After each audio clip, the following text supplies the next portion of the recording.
9:07 on Super Talk 99.7 WTN. My name is Chris Hand.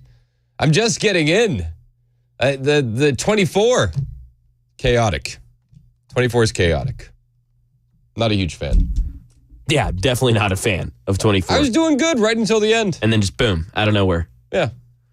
Yeah, 24 made you miss the Four Amigos. I thought I was going to see road rage out there. There were a couple instances. We're all merging down to one lane. There's 3 lanes blocked. I saw an 18-wheeler almost take out a Hyundai. Ooh. And then I saw another gentleman. I felt like he jumped the gun on joining the breakdown lane as we were merging there. I hate when people do that. And somebody a couple cars up said, "Yeah, that's not going to happen." Yeah, and no. They kind of took over part of that breakdown lane. A lot of horn honking. Love it. A lot of horn honking. So I hope I don't see any violence this early in the morning. But I'm here, and I'm excited. Did you have a good weekend? It was great. We had a good weekend, too. We went over to Burgess Falls yesterday, the state park where there's all the waterfalls. The whole family did hiking. That's gorgeous. That's awesome. So we got to see some waterfalls yesterday. That was fun. Did church over the weekend, all the things. So here we are. And the news is looking good for Trump. Did you see that the polls are out? And he's way up in CNN's poll, of all places. He's higher than he's ever been in this poll, and I thought that was pretty exciting news because CNN's not going to give him credit if they don't have to. Our new poll, which was conducted by SSRS, finds Trump is leading Biden, who has ample work to do with his base and with independent voters who are breaking to his GOP rival. In a head-to-head race, 49% of voters say they'd pick Trump for president, compared to 43% for Biden. That's a 9-point Trump advantage with independent voters. 9 points with independent voters. That's a good sign. That's a good sign. Let's not count our chickens before they hatch. We have a long time before November. The months will feel short. The days will feel long. Add in third-party candidates, and Trump's lead jumps even more. He has 42% to Biden's 33%. It's amazing. You throw in independent candidates like, what's his name? RFK Jr., Cornel West. Trump's lead goes even larger. And Robert F. Kennedy Jr. gets 16% of the vote. Our poll also underscores the challenges of incumbency and that voters, 4 years later, have a better view of Trump's presidency compared to Biden's. 55% say Trump's time in office was a success, with only 39% saying the same about Biden's presidency. So we had some good news in the Trump front. We're going to talk about that today. We're also going to talk about Kristi Noem. Did you hear about Kristi Noem? Apparently she shot a family dog and then wrote about it in a book and then let the book be published and didn't see a big deal about it. I didn't think she had really any chance to be VP before the shooting the dog. But I think that's done now. She had those weird endorsements for the orthodontist. She had the weird endorsement for the Good Feet store in North Dakota. She's had rumors of an affair, and I haven't looked into it too much. I didn't think she was going to be the VP. But they're saying that after she's claimed that she killed the family puppy, her chances are done. That story is insane. We're going to talk about that today as well. Plus, there's been so much development on college campuses. The funniest thing, though, do you know Alex Stein, Primetime 99? Yeah. Pimp on a Blimp? Yeah. You know, all the things. So he trolls people a lot. He went to UT Austin, and he went to the Queers for Palestine protest, and he had some questions because he doesn't understand why and this is what they call themselves, Queers for Palestine, stand for Palestine, when they wouldn't have any rights in Palestine being queer. Do you know what I mean? It's like, it's a logical fallacy. We're here at UT Austin, where I just got assaulted by transgender pro-Palestine people. I didn't realize gay for Palestine was actually real. But watch this video. Hey, can I ask you a question? In Palestine, aren't they mean to trans people? Aren't they mean to trans people? We're here at UT Austin, and trans people are out here protesting for Palestine, but don't Palestinians throw gay people off roofs? Hey, sir, can you please leave? Yeah, no, I'm just going to hang out right here. Can anybody tell me did they do any pride parades? Get the out of here. Dude, what are you going to do about it? You guys are all idiots. You guys are trans but you guys aren't even allowed to be in Palestine. So he got assaulted. He got assaulted by the Queers for Palestine group. That has to be the weirdest dynamic of all of the protest movements we've seen in the past few decades. Queers for Palestine, transgender for Palestine, gays for Palestine. You wouldn't have any of those rights in Palestine. How do you reconcile that in your mind if you're one of those protesters out there? I don't. It doesn't make any sense. It doesn't make any sense. Plus, we have updates on the border today. Do you know that there's detention space going unfilled? Just unfilled. Breitbart had a story here. Joe Biden's DHS keeps detention space unfilled as criminal illegal aliens end up in American communities. So the DHS continues to keep detention space unfilled. We don't have enough people to fill is that what the thought process is? There's not enough people crossing the border illegally to fill the detention spaces. So as of April 25th, DHS had just a little more than 34,000 illegal aliens in its detention facility. Very small compared to the millions of illegal aliens who have gotten here across our wide open southern border and who are on the waiting list for their asylum cases to be heard. But the low detention rate of 34,000 comes after Congress approved 41,500 beds for the rest of the fiscal year, far above what DHS has requested, and they've only filled 34,000 of them. So there's a bit of a discrepancy on how many beds are available versus how many they're using, which is insane because they should be able to use all of them. They should be using all of them. But they're not. They're not. The detention spaces could absolutely be used. We've heard of several criminal cases where illegal aliens are released into the U.S. and then instead of being put on ICE detention, they go on to commit crimes. We've heard about this nonstop. In Alabama last year, there was an illegal alien from Honduras he actually got sentenced this month to 10 years in prison because he raped a teenage girl in a public bathroom. But he arrived at the southern border in November 2021 using a fake name. He could have been detained, but he was released into the United States. Likewise, there's a 20-year-old illegal alien from Brazil released into the U.S. Interior in July of 21, later charged with raping a child in Milford, Massachusetts. He could have been detained as well. He could have been detained. We could go through these stories all day long. We could go through the fact that DHS is monitoring 600,000 illegal aliens in the country. We're using our tax dollars to monitor them as they move about the country because we're worried that they're going to commit crimes. We have open beds at detention facilities. So we'll dig in on that today as well. But I think that we should begin here with Joe Biden, Howard Stern. This broke Friday morning as we were kind of getting off the air and we were reacting to it in real time. But the stuff that's coming out of this Howard Stern interview is insane. Did you ever save anyone's life when you were a lifeguard? Was anyone ever drowning? Yeah. You did? Yeah, well, half a dozen times. Usually younger kids, but... Did you ever save anyone's life while you were drowning? Yeah. Half a dozen times, he says. Half a dozen. It's insane. Do you think you really saved half a dozen kids from drowning? I lifeguarded for over 2 years. Never had to. Really? Way busier than Joe Biden was working. I assume this pool was way busier. But who knows? Maybe we're better swimmers now. You do the thing with the whistle and then jump in the bathing suit? And you got it. No kidding. Yeah, there's a big pool. There were 7 lifeguard stands. Wow. Did you have 7 lifeguard stands at your pool? That's actually a big pool. I will say that's a big pool. Are you backpedaling?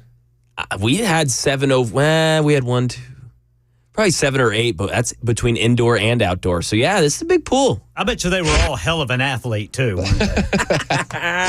See, that would define I would brag about that everywhere I went. Well, by the way, I did it up in Lake Ontario too when I was in law school. But look, one of the things that well, you saved a dude's life when you were in law school. You were still doing the lifeguard thing. Lifeguards.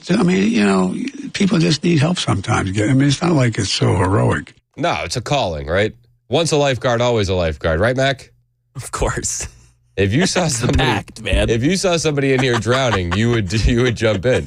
Matt, do you still carry your whistle? Of course, yeah. Got the swim trunks in my car. Yes, sir. It's good. It's good. So you say, just for the record, we're up to 7 lives saved. Yeah, keep counts. Just that. We should make a Google Doc for this. We're at 7. Yeah, of course. Yep. We're at 7. And then he said he sent, he would give the salacious photos the ladies would send him to Secret Service. I got put in that 10 most eligible bachelors list. Because you were a United States Senator, you were a catch. And so, Yeah. and a lot of lovely women, but women would send very salacious pictures, and I just give them to the Secret Service. I thought somebody would think I was, and I just gave up. So there's a couple things there. Murphy brought it up on Friday. Senators don't have Secret Service. So he's just trading pics with his boys. I don't understand what that is. And then the end here, does this make any sense? Women would send very salacious pictures, and I just give them to the Secret Service. I thought somebody would think I was, and I just gave up. I didn't want somebody to think I was, and I just gave up. Does that make any sense? Don't follow. I don't follow that either. To be fair, that was one of the better moments from the interview. Did you know that he got arrested on a black family's porch, just standing there one time? And I looked at my mom. I said, "Honey, you haven't said anything." She said, "Joey, let me remember." True story. She said, "Remember when they were desegregating Linfield, the neighborhood was." Joey, you remember? Do you remember, Joey? This is a true story. 70 homes built at one suburbia. And I told you, and there was a black family moving in, and there was people who were down there protesting. I told you not to go down there, and you went down. Remember that? And you got arrested by standing on the porch with a black family. Right. And they brought you back, the police. And I said, "Yeah, Mom, I remember that." So, wow. Do you get arrested if they bring you back? It sounds like he got escorted home. If we're going to take this story at face value. Wow. Saved 7 people. Yeah. And he was arrested on a porch. He was at a black family's home. He's a hero. I wonder what that was actually like. If I had a time machine and I could go back to any point in time, it would be this one. And I looked at my mom. I said, "Honey, you haven't said anything." She said, "Joey, let me remember." True story. She said, "Remember when they were desegregating Linfield, the neighborhood was, 70 homes built at one suburbia." Oh. And I told you, and there was a black family moving in, and there was people who were down there protesting. I told you not to go down there, and you went down. Remember that? And you got arrested by standing on the porch with a black family. Right. And they brought you back, the police. And I said, "Yeah, Mom, I remember that." To be fair, he doesn't say that he was there for supporting the black family. He was just standing there. He was just standing there. Was he with the protesters that did not want to desegregate? Yeah. He doesn't clarify. I got more audio from the Stern Biden interview. A couple more, including a doozy. Hang out with us. It's 9:21 on Super Talk 99.7 WTN.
All right, got that crash.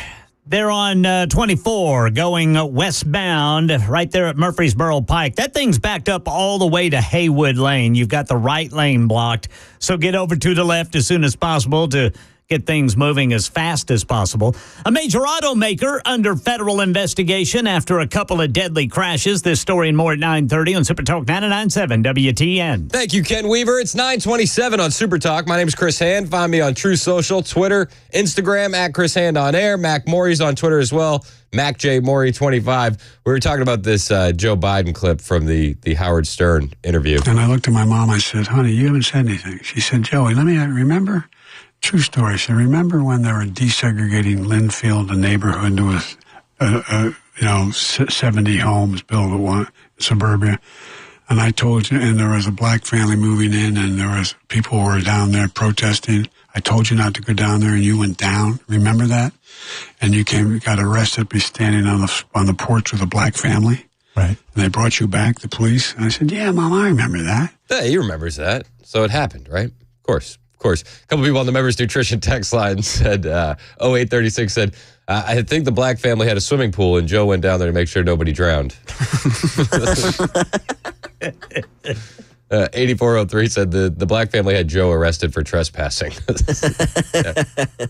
Yep. But the one clip that everybody's talking about from that Howard Stern interview is this one. I don't know if you're going to debate your opponent. I am somewhere. I don't know when. I'm happy to debate him. I'm happy. I'm happy to debate him. He's redlining, man. This is pretty cool. This is big news. He's happy to debate Donald Trump. Are you guys excited about that? He doesn't know when. He doesn't know where. No. They're already scheduled and have locations picked out. Yeah. They actually have all that figured out. But, Months in advance. He's not a details guy. Yeah, exactly. Come on, man. He's a big picture guy. Networks have signed contracts. I mean, things. Yeah. People have actually paid for these debates already. Wow. So he doesn't know when. Don't know when. Don't know where. Is he not sure? Don't worry about that. Trump responded on Truth Social, and he was like, let's do it right now. Like, we're both in New York. He's like, we can go anywhere you want. It's like, please. Oh. Are we going to actually get a debate out of these two? Yeah, Trump was like, we could do it at the White House. He's like, that actually makes me comfortable. I like what he said. He's like, I feel more comfortable. I think Trump's all ready for it, man, but I highly doubt they let Biden. I'll be surprised. Do you think that his handlers freaked out when he said that? I bet. I would imagine that they went, this is exactly why we didn't want to do this interview. Yeah. Yeah, Trump just last night, anywhere, anytime, any place on Truth Social. It's just, why shouldn't we get a debate? We shouldn't be deprived of this. Oh, my gosh, man. We need it. I'm telling you that this will be the event of the century. Do you think it'll have better? If it happens. Will it have better ratings than that lousy Chiefs Super Bowl? What do you think, Mac? If we get Taylor Swift at the debate, maybe. Do you think she'd moderate it? It's 9:30 on Super Talk 99.7 WTN.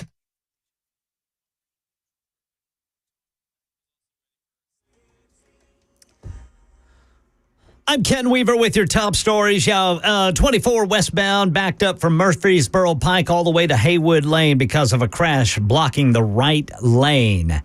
Tesla has faced scrutiny in recent years over the safety of its autopilot technology. Now Ford under the microscope for something similar. Here's Mike Dubusky. The National Highway Traffic Safety Administration has opened an investigation into Ford's driver assistance technology, which it calls Blue Cruise. It comes after the agency's Office of Defects investigation found Blue Cruise was active during two recent crashes, one in Texas and the other in Pennsylvania. 3 people were killed in those crashes, both of which took place at night, and both involved Ford's Mustang Mach-E electric crossover. Yeah, Blue Cruise also available on Ford's F-150 Expedition and Explorer. That is the latest news. Weather is next. I'm Ken Weaver, WTN News. Hey, it's Chris Hand here for my friends at Paul Winkler, Inc. You know Paul. He hosts the Investor Coaching Show every Saturday from 3 to 6. Mac was helping him out over the weekend, but you may not know that he actually started that show after he spent time studying under an economist who went on to win a Nobel Prize. That's how Paul cut his teeth in this industry. That's how he got his background. That's pretty cool.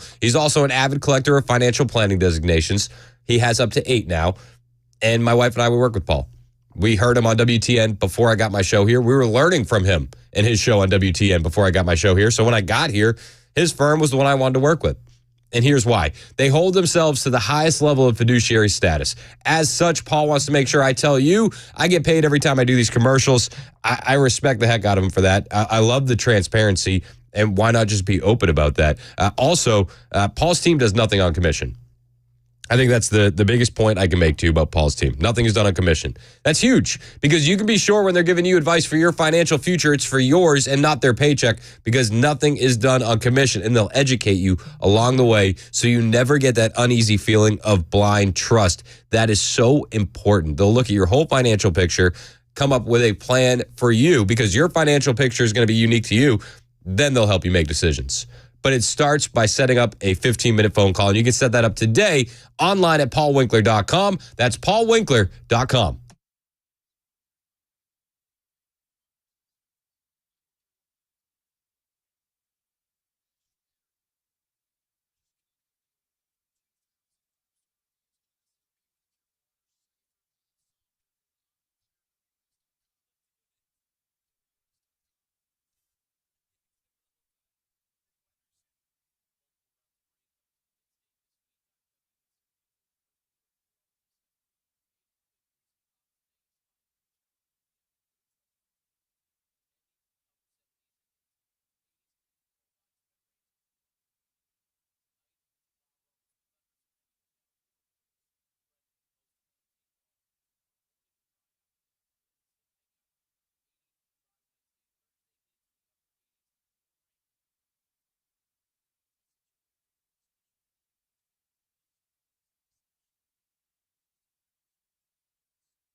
I don't know if you're going to debate your opponent. I am somewhere. I don't know when. I'm happy to debate him.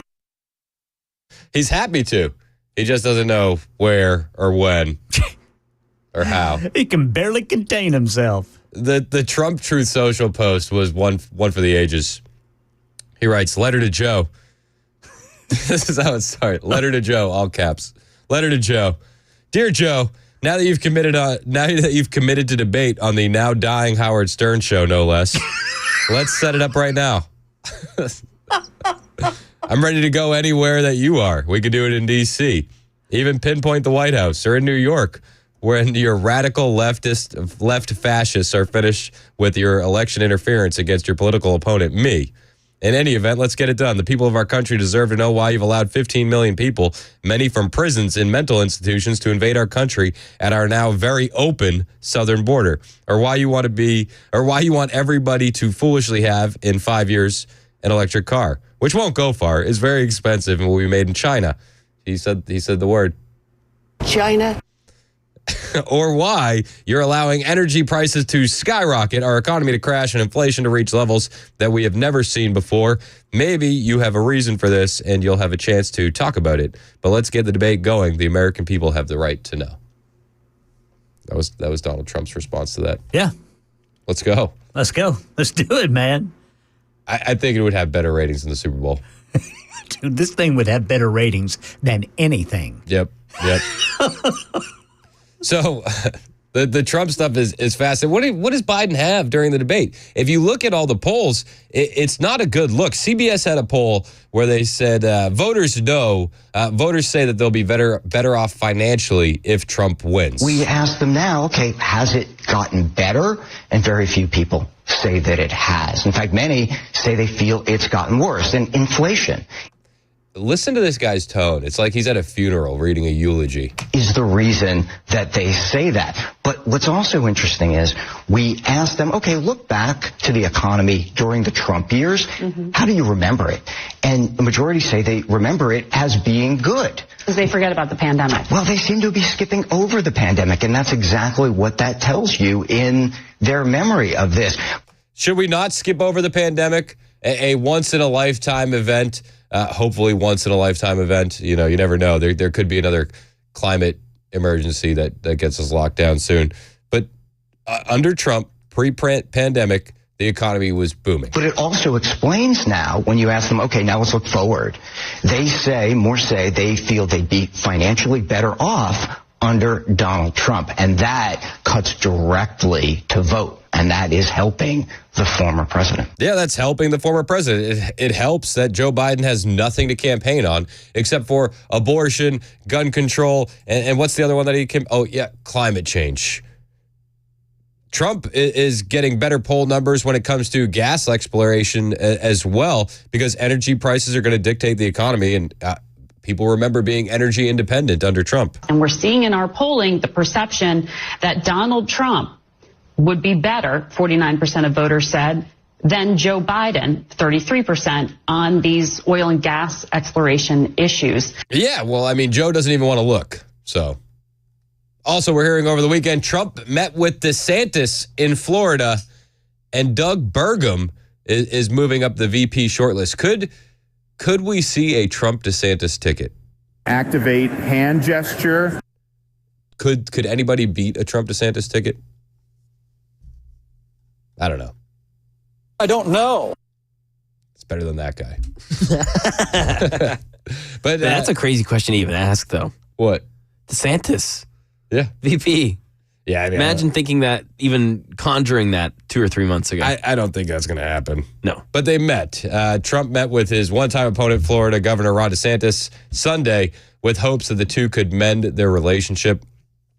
People familiar with the meeting told the Washington Post that it was set up by Florida real estate broker Steve Witikoff with hopes that DeSantis could help raise a large amount of money for the general election. According to the source, the former president and the Florida governor met for several hours and concluded with DeSantis agreeing to help Trump win the election. Wasn't that already happening? Did they have to meet for that? Didn't DeSantis already say last week that he was going to be helping him fundraise?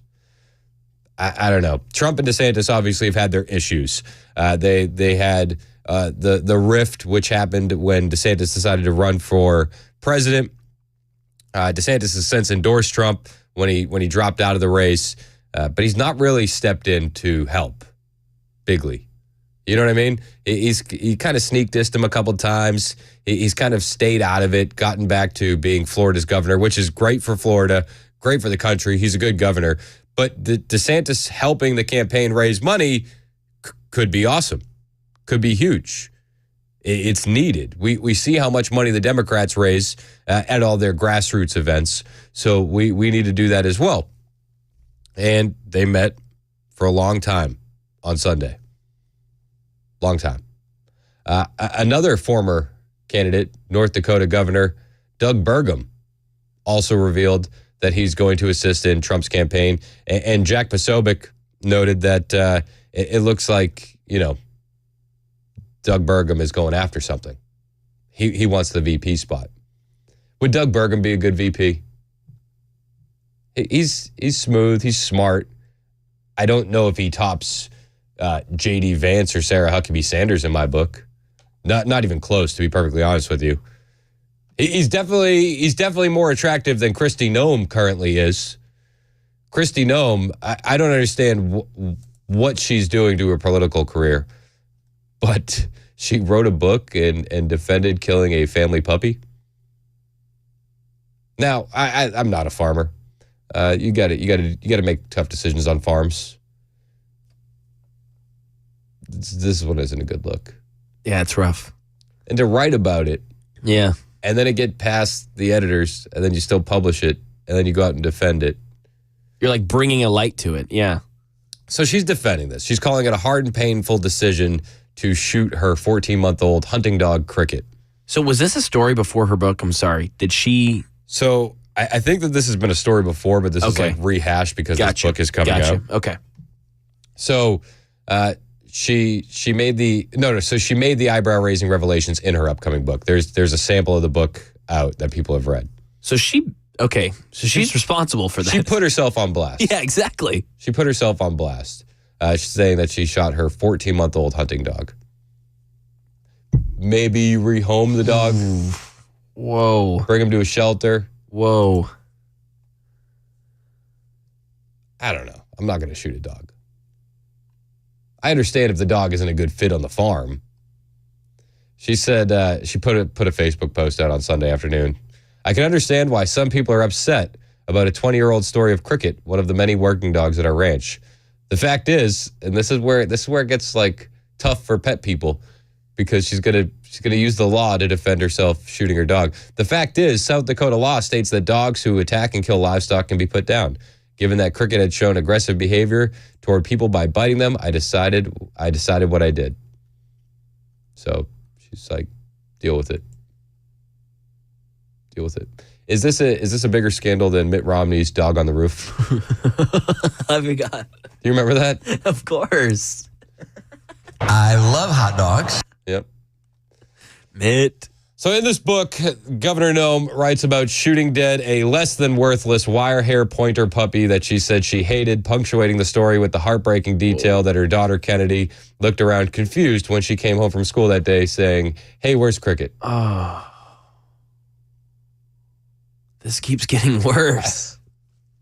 Why would you put that in the book? Yeah, why are you putting this in the book? Hey, where's Cricket?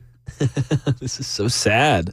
Noem claimed in her book that Cricket had an aggressive personality, was untrainable, and apparently failed to learn to hunt from other dogs and instead attacked chickens on the farm like a trained assassin. The book also contains an anecdote detailing a time Noem killed a nasty and mean male goat, which she described as disgusting and rancid. So, just killing everything. Killing animals left and right.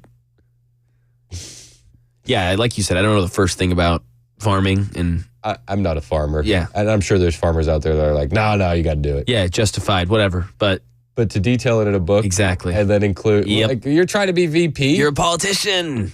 You're trying to be VP. And, you look at the birth rates in this country, many more people having dogs. So, People like dogs. People like dogs. So the dog can be aggressive and untrainable, but I think a lot of people would have preferred a no-kill shelter. And so she doubles down on Facebook. She also doubles down on Twitter. And she says, we love animals, but tough decisions like this happen all the time on a farm. Sadly, we just had to put down 3 horses a few weeks ago that had been in our family for 25 years. She wrote, and she included a plug for her book at the end. So we're up to 1 dog, 1 goat, 3 horses. I haven't even read the whole book. Is Kristi Noem's animal kill list going to rival the Clinton associate list? You know? Has she killed as many animals as Joe Biden has saved lives as a lifeguard? You know, which ones? We're pretty close. The posts were savaged online. Somebody wrote, I kill horses too is a weird flex. People are saying that she lost her VP chances. I don't think she had any VP chances as it is. I think that the weird endorsements again for that orthodontist in Texas, and then the essentially the Good Feet store of North Dakota ruined her chances. But I don't know. In her Facebook post on Sunday, she held up her killing of Cricket as an example of leadership and her ability to make difficult decisions. Says, whether running the ranch or in politics, I never passed on my responsibilities to anyone else to handle. Even if it is hard and painful, I follow the law and was being a responsible parent, dog owner, and neighbor. As I explained in the book, it wasn't easy, but often the easy way isn't the right way. If you're going to spin it, that's the best way she could go. That's the best spin. Yep. That's a good job. As VP, I will take out evil dictators personally. Exactly. I'll do it myself. Noem is always posting animals that she's killed on she's an avid hunter, so she's always taking to social media, hanging out with dead animals. I said North Dakota, I meant South Dakota. I was talking about Bergam too. It's a weird flex. I kill horses too, by the way, and a goat. VP, guys? VP, huh? Who else is good for this job? Oh, Ray on the Members Nutrition Super Text line says, you're beating a dead horse. Had to. 3 of them. Hey! 3 of them. Yeah, James says, no, she don't need to be vice president. Yeah, Statman said, when you have an untrainable hunting dog, you have to put it down. It isn't useful. Do you have to? I mean, maybe I'm wrong. Maybe I'm wrong. And I'm happy to admit that I'm wrong. But I would imagine that a no-kill shelter could be an option, right? I would think so. I got to imagine there's a bunch of dogs that are, bred to be hunting dogs and didn't work out, and all of them die. Come on. All of them are murdered. By the hands of Kristi Noem. Kristi Noem. That's her campaign promise to you. Yeah, the I kill horses too is a weird flex. It's a weird flex indeed. 615-737-9986. We got a couple calls. Probably want to comment on Kristi Noem taking out these animals. So we'll get to your calls next. Hang out with us. It's 9:51 on Super Talk 99.7 WTN. Hey, it's Chris Hand for my friends at United Structural Systems, USS. We got some rain coming through today. If you're getting water in your crawl space or in your basement, this is a day where you're like, not again. Not again. Well, let this be the last time you say not again. Call my friends at USS. They're your waterproofing experts. Maybe you're not sure if you're getting water in your home. The rain is going to give you an opportunity to take a look around. If you notice standing water in your crawl space, wet basement walls, cracks in your basement floors, that's your house trying to tell you something. You should give USS a call to check it out. They'll come through, create a custom plan for your home, and then they won't leave until the work is done and you're satisfied. They will take care of all of your waterproofing needs, but they do so much more, like sinkhole repair, foundation repair, concrete lifting, and more. They've been doing it in Middle Tennessee since 1994, and they aren't going anywhere. If you work with the new guy in town, you have no guarantee that they're still going to be around if you ever have a warranty issue. You don't have to worry about that with USS. They've been doing this with decades, and the warranty that they leave when the job is done is there for life. Even if you leave the home, the warranty will stay. Give USS a call today, 615-488-7855. 25,000 satisfied customers in Middle Tennessee backing them up. Call USS today, 615-488-7855, online at USSTN.com.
All right, looks like they got that crash off on the shoulder. That'll be the right shoulder, westbound 24 there at Murfreesboro Pike. So stay to the left to keep things moving as fast as possible.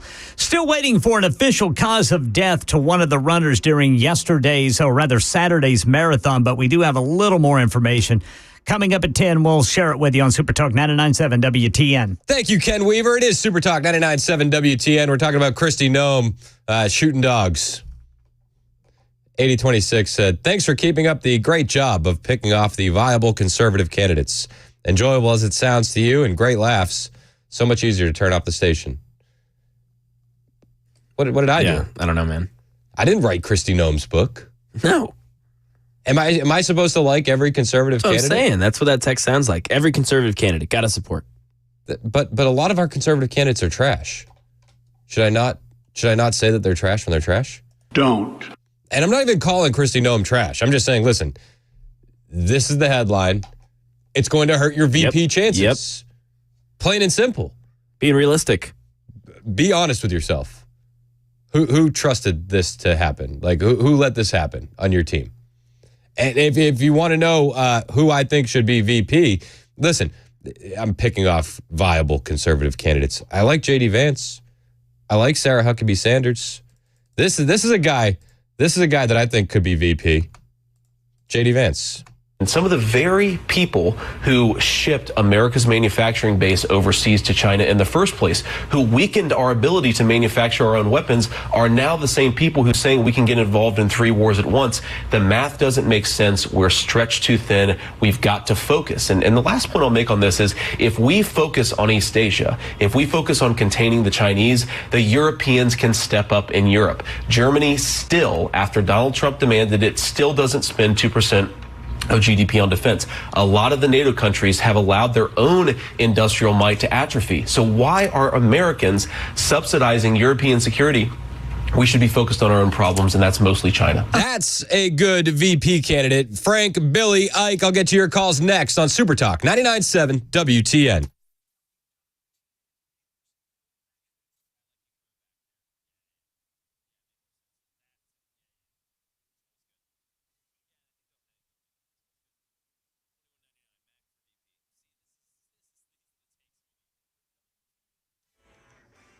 Ten o'clock on the dot. I'm Ken Weaver with your top stories. Got the full forecast in 2 minutes. Still waiting for an official cause of death to one of the runners during the St. Jude's Rock and Roll Marathon on Saturday. But Channel 4 says that runner is confirmed to be a 25-year-old man who worked as a chef in Nashville, the Joseph Hotel in Nashville, in fact, until January. Nearly 4 hours into the race, police say they received a medical call from the Shelby Park area about an unresponsive 25-year-old male runner who later died at the hospital. Israel-Hamas war update. Will Middle East trip number 7 prove to be different for Secretary Blinken, who's back once again in the region? More from Tom Rivers at the Foreign Desk. Saudi Arabia today, then planned stops later in Jordan and Israel. The talk once again trying to nail down an elusive, viable plan. As Antony Blinken sees it, Hamas has before it a proposal that is extraordinarily generous on the part of Israel. And in this moment, the only thing standing between the people and a ceasefire is Hamas. But the devil, as always, is in the detail. Talks between the parties taking place in Cairo. Well, Ford is now under federal investigation after 2 deadly crashes that involved its driver assistance technology. That means no driver. Mike Dubusky has more. Blue Cruise is now the subject of a National Highway Traffic Safety Administration investigation after the agency found the technology was active during 2 recent crashes in Texas and Pennsylvania, which killed 3 people. Blue Cruise is a feature available on certain Ford trucks like the F-150, Expedition, and Explorer that allows the driver to briefly take their hands off the wheel while driving on certain pre-mapped roads. Now, both of those crashes involved Ford's Mustang Mach-E electric crossover. That's the latest news. Weather is next. I'm Ken Weaver, WTN News.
10:05 on Super Talk 99.7 WTN. We're talking about Kristi Noem admitting to shooting her dog. Did she effectively also take out her VP chances? Frank in Oak Grove, you're up first on Super Talk. What's up, Frank? Hey, I wonder if she's got a trophy room. She's got cricket, 3 dead horses, a goat, and who knows what else is mounted on the wall. And I could see her doing a press conference with cricket looking over her shoulder and taking questions and answers from the press. I think it would be pretty interesting. It would certainly be entertaining. That's for sure. Oh my gosh! Yep, you're absolutely right. Do you think it came out at a bad time? Yeah. You think that kind of ruins her chances at VP, Frank? A little. A little bit. And I know living on a farm, you do have to do certain things, but a book like you were mentioning a few minutes ago, how someone let that out or didn't catch that. I mean, and life's full of things like that, but that was a kind of dashed her hopes, I think. Yeah, I'm with you. And I think the weirdest part is when she goes, my daughter, Kennedy, came home and said, "Where's cricket?" It's like, just leave that part out. Leave that part out. Billy in Nashville, you're next on Super Talk. What's up, Billy?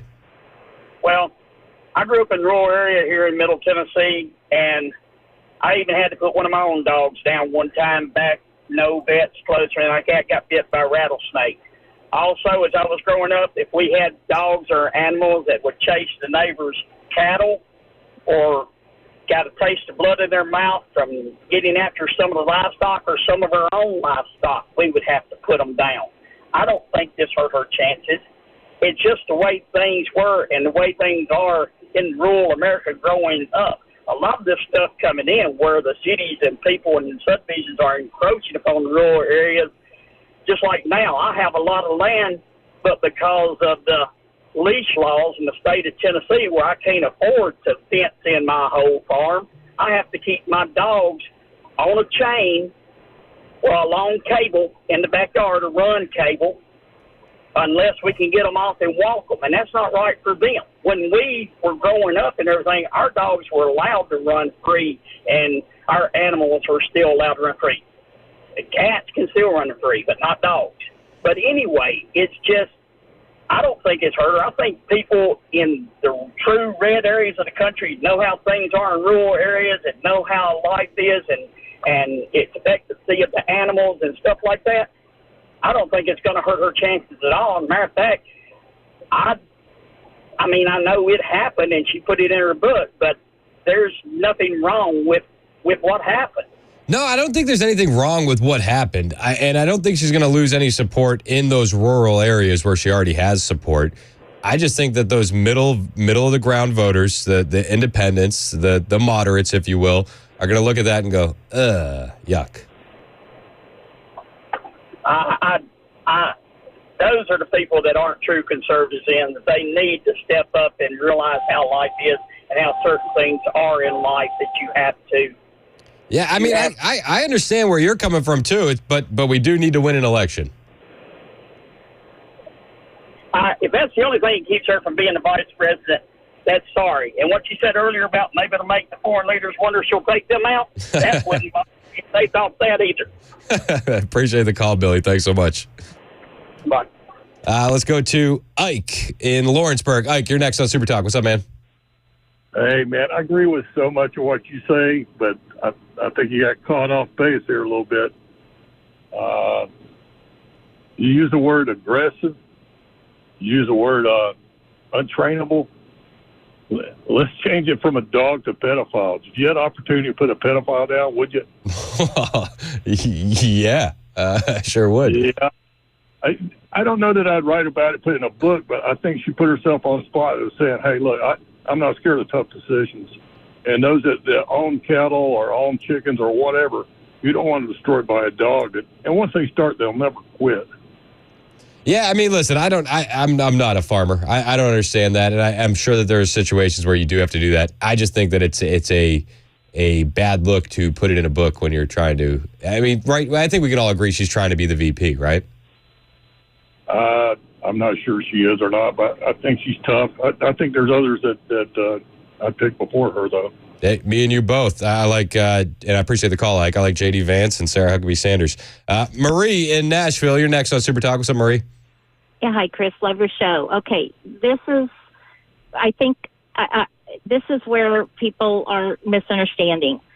Where she went wrong is when you go in detail and say, I took him out to a gravel pit and shot him. If she was going to put it in better terms, it could have been like, I had to put, I don't know if it was he or she dog, but I had to put him down due to, 1, 2, and 3 things that were going on. That would have been at least better terminology.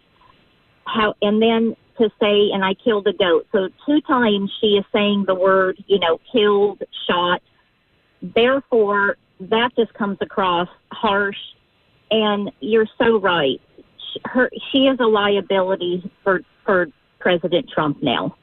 She put herself in that.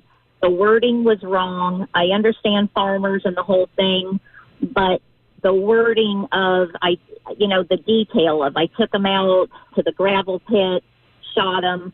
That's just no. We can't have that in a civilized world.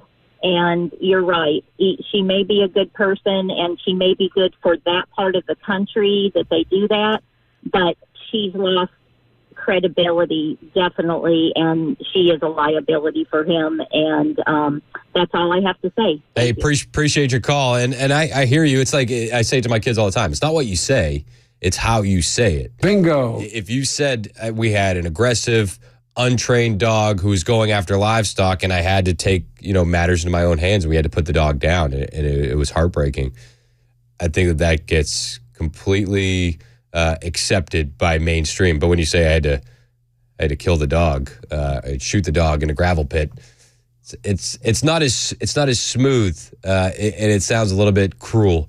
I was out on Kristi Noem already as VP. I thought her endorsements were weird, and I thought that the rumors of the affair would come up, and we have enough baggage that we have to deal with on the conservative ticket as it stands. I was already out on her. I think that this is the nail in the coffin of Kristi Noem as VP. Rich in the borough, what do you think about Kristi Noem? So whether or not she said it correctly or people think she should have said it, I would rather see a VP nominee tell the truth ahead of time instead of trying to cover it up when some reporter digs it up that she did this and tries to make it something that it's not. I mean, I understand where you're coming from. I still think that to put it out on your own in a book the way you did isn't the best look for you politically.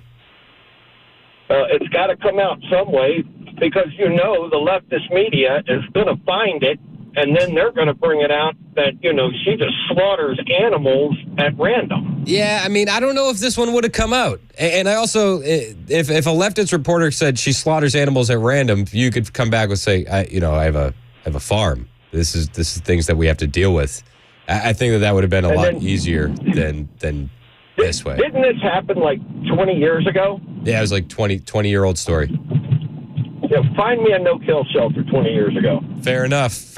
Appreciate the call, Rich. All right, thanks. I mean, I do think it ruins her chances as VP. I do. We've heard Burgum moves up the list. At the top of my list is still J.D. Vance and Sarah Huckabee Sanders. But this is going to hurt her. And this is just the way it is. On the flip side, polling is out, and Donald Trump has taken the biggest lead ever over Joe Biden in a CNN poll.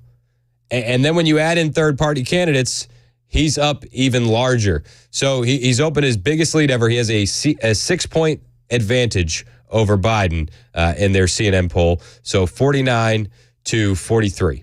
That's when they're polled head-to-head. When you throw in third-party candidates like RFK Jr., Dr. Jill Stein, Cornel West into the field, Trump's lead over Biden grows to nearly double digits.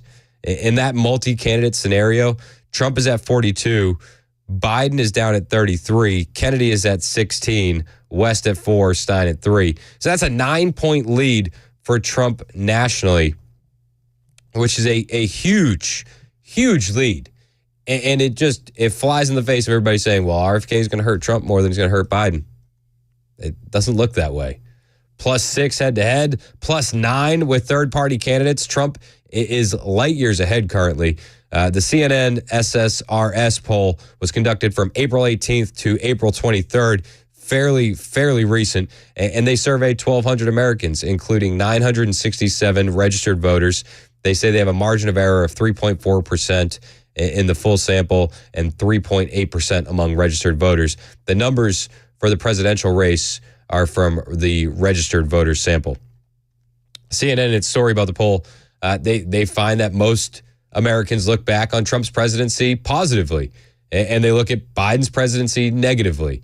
CNN's Jennifer Agesta wrote that in the coming rematch, opinions about the first term of each man vying for a second 4 years in the White House now appear to work in Trump's favor, with most Americans saying that looking back, Trump's term as president was a success, while a broad majority say Biden so far has been a failure.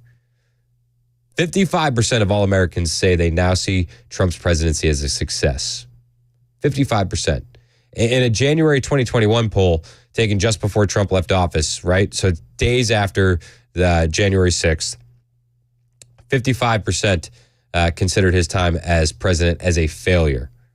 So now you have 55 saying it was a success. This is a huge swing. And when you assess Biden's time in office so far, 61% say his presidency thus far has been a failure. Only 39% say it's been a success. That's worse. That's worse than the 57% who called the first year of his administration of a failure in January 22, with 41% calling it a success. So after the first year of Biden's term, 57% said, yeah, he's doing great. He's doing great. Well, that's fallen off. That's fallen off. Now 61% say it's a failure. 41% after his first year said it was a success. Now 39% say it's a success. He's losing people left and right. Left and right. And so they aim the court cases at Trump, and Trump is dealing with the court cases. Jonathan Turley spoke about the trial of the century happening last week and how it's just a joke. I have to say, this is collapsing on its own weight. I mean, you just have to stand back and let it fall. I mean, just asking simple questions that the jury would want to know has left serious damage for the prosecution. I mean, these are not strange tangential questions. These are the questions that you would have expected the prosecution to ask as just the completion of their line of questioning. The cases are collapsing on themselves. Collapsing on itself. That's Jonathan Turley. But the lawfare is aimed at Trump because Joe Biden is losing in just about every poll. I mean, even the stink of desperation on his Howard Stern interview, Joe Biden went into that knowing he's losing youth. He's losing the middle. He has to do something. Anything. I don't know if he can do anything at all. Because the more we see this play out, the Biden presidency, the worse it gets. The worse it gets.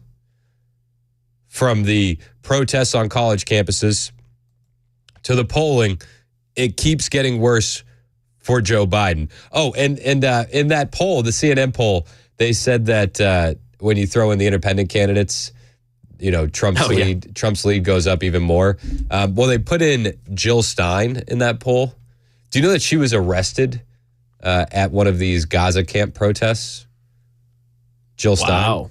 She was arrested during the Gaza camp protest at Washington University in St. Louis. So she was arrested with nearly 100 protesters on Saturday protesting the Israel-Hamas war. They posted a video on her X account with her in handcuffs being walked away. While one person said, Jill Stein's arrested. That was the comment. So they posted that? Like Jill posted? The Jill Stein camp. Oh, it was like a flex.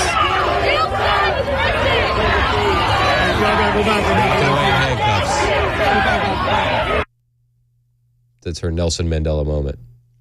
She put a statement, said, "We're standing here with the students of Wash U standing up for our constitutional rights, she said in a video taken just before her arrest. She also expressed that the protesters were standing up for the American people who want to end this genocide now. The police are gathered here, Stein added as she turned and pointed to them. We're going to stand here in line with the students who are standing up for democracy, standing up for human rights, standing up to end genocide. So she was arrested over the weekend. We're standing here with the students at WashU, standing up for our constitutional rights, standing up for the American people who want to end to this genocide now.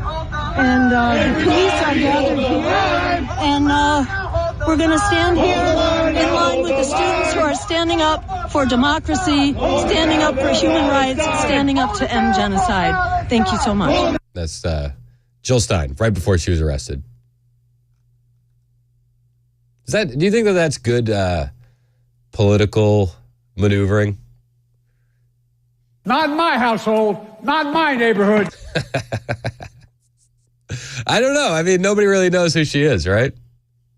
Do they know now? No, probably not. No, probably not. It's 10:21 on Super Talk 99.7 WTN.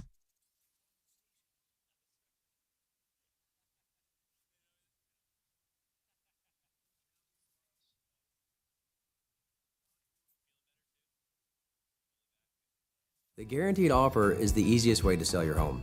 It's really simple. We bring you an all-cash offer. You close in as little as 21 days. No home inspections, no lockboxes, no open houses. Go to markspain.com to get a guaranteed offer and start packing. Hey, what's up, guys? This is Matt Murphy for Members Nutrition. I want to tell you about the Members Nutrition difference, and I want to encourage you to go over to the Members Nutrition website. Number one, they believe at Members Nutrition that they can sell vitamins and supplements at a lower cost point, and they're doing it every single day at membersnutrition.com. Number two, they want to make these products right here in the United States of America, not from some overseas company, and they do that every single day. I encourage you to go to membersnutrition.com. You'll get 50% off your purchase price at checkout. You don't have to put in any codes. Just go to membersnutrition.com. Once again, membersnutrition.com. What an absolute mess. Hey, it's Dan Mandison. Look at my closets. Unorganized to say the least. Even my window dormer is a train wreck. Stuff is everywhere. Now, luckily, California Closets is coming to my rescue. My personal design consultant, Vince, stopped by, measured, and is now showing me how to become more space efficient and organized on his 3D CAD system. It is amazing. And soon, my space is going to be organized, and yes, even Bandit approves. California Closets, a local company that can customize the storage in any room of your house. California Closets, what can they do for you? Find them online at californiaclosets.com and reach out for your free in-home consultation.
As students at Ohio State University in Columbus look up to wrap up their semesters this week, there is that issue of protesting and supporting Hamas and Palestinians. They're in court. We'll tell you about it at 10:30 on Super Talk 99.7 WTN. Thank you, Ken Weaver. It's 10:25 on Super Talk 99.7 WTN. Those college protests getting under my skin. Not a fan? No. And I'm fine with protesting. Like, issue aside. Yeah. But you have kids that lost their senior year of high school to COVID, right? Yep. They lost their prom. They lost their graduation. Yep. And now these same schools are weak in canceling graduations and end-of-the-year festivities over protests.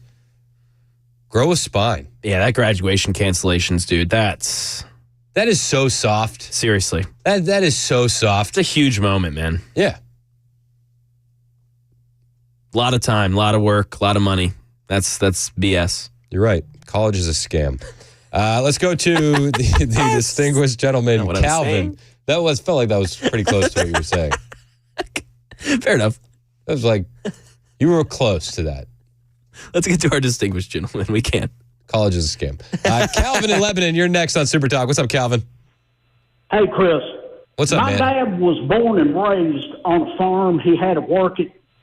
And he moved us out of Louisville, Kentucky at an early age to teach us how to work. Okay. And we lived as hired hands on a farm. Dad had a few acres. They'd always give him a few acres. He'd teach us. We had to plant stuff by hand and pick it by hand, as me and my brother. So we had this dog, Shamrock, that was so attached to my two brothers. But see, my two brothers in the city, I never got to hang out with them, so I wasn't as attached to Shamrock. He killed 2 calves. He killed several chickens. Then he chased my dad's pet pig out on the ice in the winter, and the ice give through, and Porky drowned in the pond. We found that out by my brother catching it on a fish hook the next spring, and my dad went insane. He said, that's it. Well, he didn't tell us. We came in from school to find out Shamrock. He got our uncle to put him down. I will tell you this. When an animal on a farm gets a taste of blood, they will do nothing but kill. So it takes a special breed. See, my dad couldn't even put him down. He called our uncle to do it. And I won't tell you what we've done in retaliation to that. But when an animal gets a taste of blood on a farm, they will do nothing but kill. So you either have to put them down or you have to give them to someone who doesn't live on the farm, but then they're liable to kill dogs or something in the neighborhood. So I'm not knocking Kristi Noem for putting the dog I know down. that. I just think her, like, where were you when you read this thinking this is fine? Do you know what I mean? Exactly. Somebody to put that in her book or even on the internet, somebody was as stupid as it sounds. But in her defense, that once an animal gets a taste of blood, they will always go for blood. So no, I get it, and I understand you got to make tough choices when you're in that lifestyle and you're doing those kind of things. I just don't understand why she put it in a book, like in that kind of a way. I feel like that was a misstep. It was. Hey, appreciate your call, Calvin. Matt in Fairview, real quick. You're on Super Talk. What's up, Matt? Chris, you're tripping. Worry about killing a farm dog, and Joe Biden killed Americans in Afghanistan. And never forget the picture of young Afghanistans falling off the wings of those planes, 300 yards up in the air. And the other thing you got to address is there must be a mean COVID breakout on these college campuses. All those kids are wearing masks. I thought that they got their booster shots and everything. What the hell is going on here? The mask has turned into the symbol of leftism. Good luck to them. Yeah, Rock on, brother. Hey, I appreciate you. And listen, I understand that you have to put animals down on a farm. My issue is, where was her PR team previewing that book? Where were her people to say, we need to rephrase this just a little bit to make it palatable for the people that don't understand this lifestyle? That's all you had to do. It's 10:30 on Super Talk 99.7 WTN.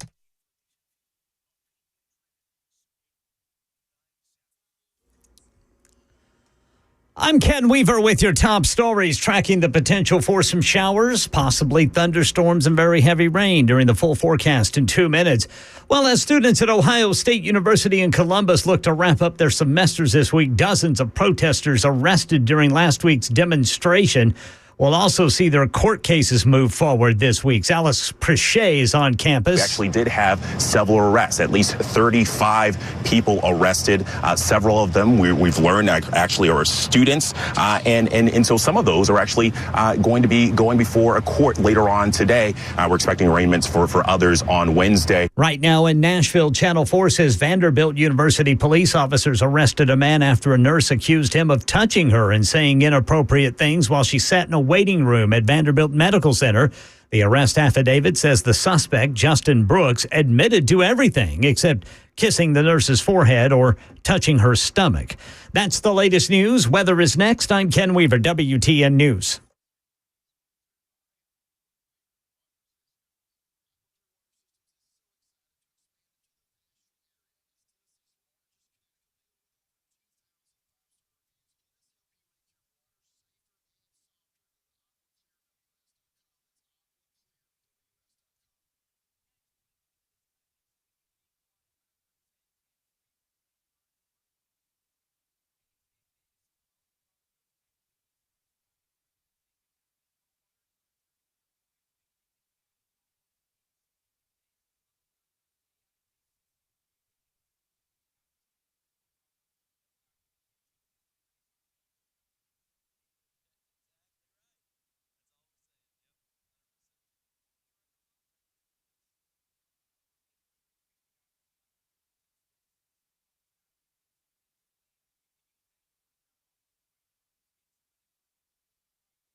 10:35 on Super Talk 99.7 WTN.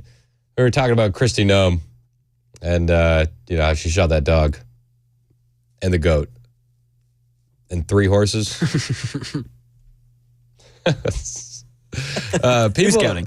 People are, who's keeping track? People are mad at me on the Super Text line. They are. I don't know. Coming at you now, man. Why are you mad at me? I didn't write the book. 9716 said, all you care about is the effing PR, Chris.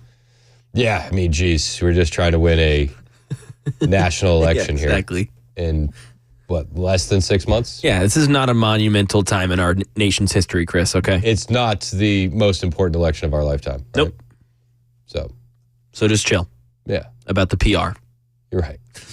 Public perception. Who cares? Who cares about that? I had another guy. He said, Tony, and this is how I feel. Tony on the Members Nutrition Text line said, I'm as country as a turnip green, and I've done lots of things, but it's not going in a book. Nobody has pictures, and I'm not admitting anything. That's it. That's what I'm saying. Don't put it in a book. Yes, that's the idea. Yes. PR is important. PR is important. So, I get it. I get why she had to make a tough decision. Everybody has made that point. If an animal gets a taste of blood, you can't keep it around. I understand that. I'm talking about the decision to detail it in a book, in her memoir. While she's essentially trying to be VP. It's not a good look. It's not a good look at all. Dave said, hey, at least she didn't say someone cannibalized the dog. That's fair. This is true. Yeah, now instead of getting questions about policies and things like this, it's going to be about her farm life. Yep. That's what this is going to be focused on. Yep. But this is, and it stinks. It stinks. A lot of people liked her. A lot of people are going to be upset about this. But we have to realize what we're up against, right? And the left are masters at crafting narrative, at shaping the media, and they do it in so many different ways. In fact, all right, so there's a what's her name? Oh gosh, I'm blanking on her name. I have it right here. Okay. There's an OnlyFans model. Okay. Her name is Farah Khalidi. I don't know who she is. Never heard of her. But I'm bringing this up to highlight how the left controls media and the narrative. She's big on Instagram, big on TikTok, and she said before she graduated college, she was getting paid to do ads for Joe Biden and Planned Parenthood. TikTok was basically full-time for me. I think I was taking ads by the time I graduated college from like the Biden administration and Planned Parenthood and like dating apps and stuff. So it was like fully financially sustaining. So you were getting, the Biden administration was buying ads from you? Yeah, I was doing full-on political propaganda. Full-on political propaganda. Now, again, I don't know who this woman is. She does have a decent following on Instagram. What's her name? Farah, Farha, Khalidi, Khalidi. Okay. I don't really pay attention to these kind of people, but people do. And the Biden administration contacted this woman before she graduated college and had her doing ads. Planned Parenthood contacted this woman before she graduated college and had her doing ads on social media. The funny thing is they're like, do not disclose this is an ad because, they're like, technically it's not a product, so you don't have to disclose it's an ad. Because I think they just wanted like some edgy girl of color to just tell people, like when they nominated like Ketanji Brown Jackson, they're like, can you say like as a person of color, that you feel reflected? And it's like a white woman emailing this to me, and she's like giving me this script, and I'm like, no. And she's like, please. And I'm like, no, I'll like talk about the news of it, but I'm not gonna have a white person tell me to be like, this is how I feel as a person of color. Like, it's just so I mean, she's obviously woke, right? Yeah, but the fact remains she's airing out the dirty laundry of what happens behind the scenes with a lot of these social media influencers. I think that black-pilled me slightly on like, political propaganda stuff. So the Biden administration sees, here's this young Yeah, I mean, they use like a conduit. It's not like, you know what I mean? It's not Biden, but it's like a third party. You know what I mean? It's like a media company that's doing it on his behalf. I'm not blaming him for this. Yeah, and the message is like, because you're a dark-skinned woman, you will be inspired by Ketanji Brown Jackson, and all the kids should support her. Yeah, they're like, basically as like another black person, just say that like you feel reflected by Ketanji. I'm like, no, I'll talk about like Ketanji's background and her accomplishments, but like I never, you know what I mean? Like I'm not going to say like the corny stuff. Even if it was a brown person emailing it to me, I'm like, no, that's not like how I feel. Like I don't look at like Ketanji and feel like, wow. I don't think anybody looks at Ketanji and feels wow. Well, no, I'll take that back. When she was doing her Supreme Court hearing and they asked her, if, what is a woman? And she said, I'm not a biologist. In that moment, I actually thought, wow. I did. But this is how the left basically cultivates narratives and really uses media to their advantage. I know the right does some of it, not anything like this. And when a potential VP candidate comes out and says, I shot my dog, and my kids were like, where's the dog? It's not a good look. PR does matter. It absolutely matters.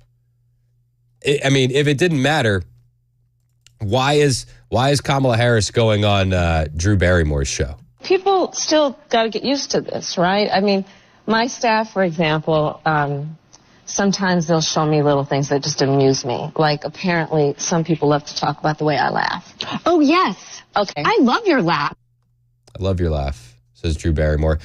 If you look at this interview of Drew Barrymore and Kamala Harris, pull up a picture of them sitting next to each other. I just want to know if Drew Barrymore is way too close to Kamala Harris. Because personally, I feel like she was way too close during this interview. Do you see a picture of them sitting next to each other? Still getting it, yeah. And then she goes, I love your laugh. Oh, yes. Okay. I love your laugh.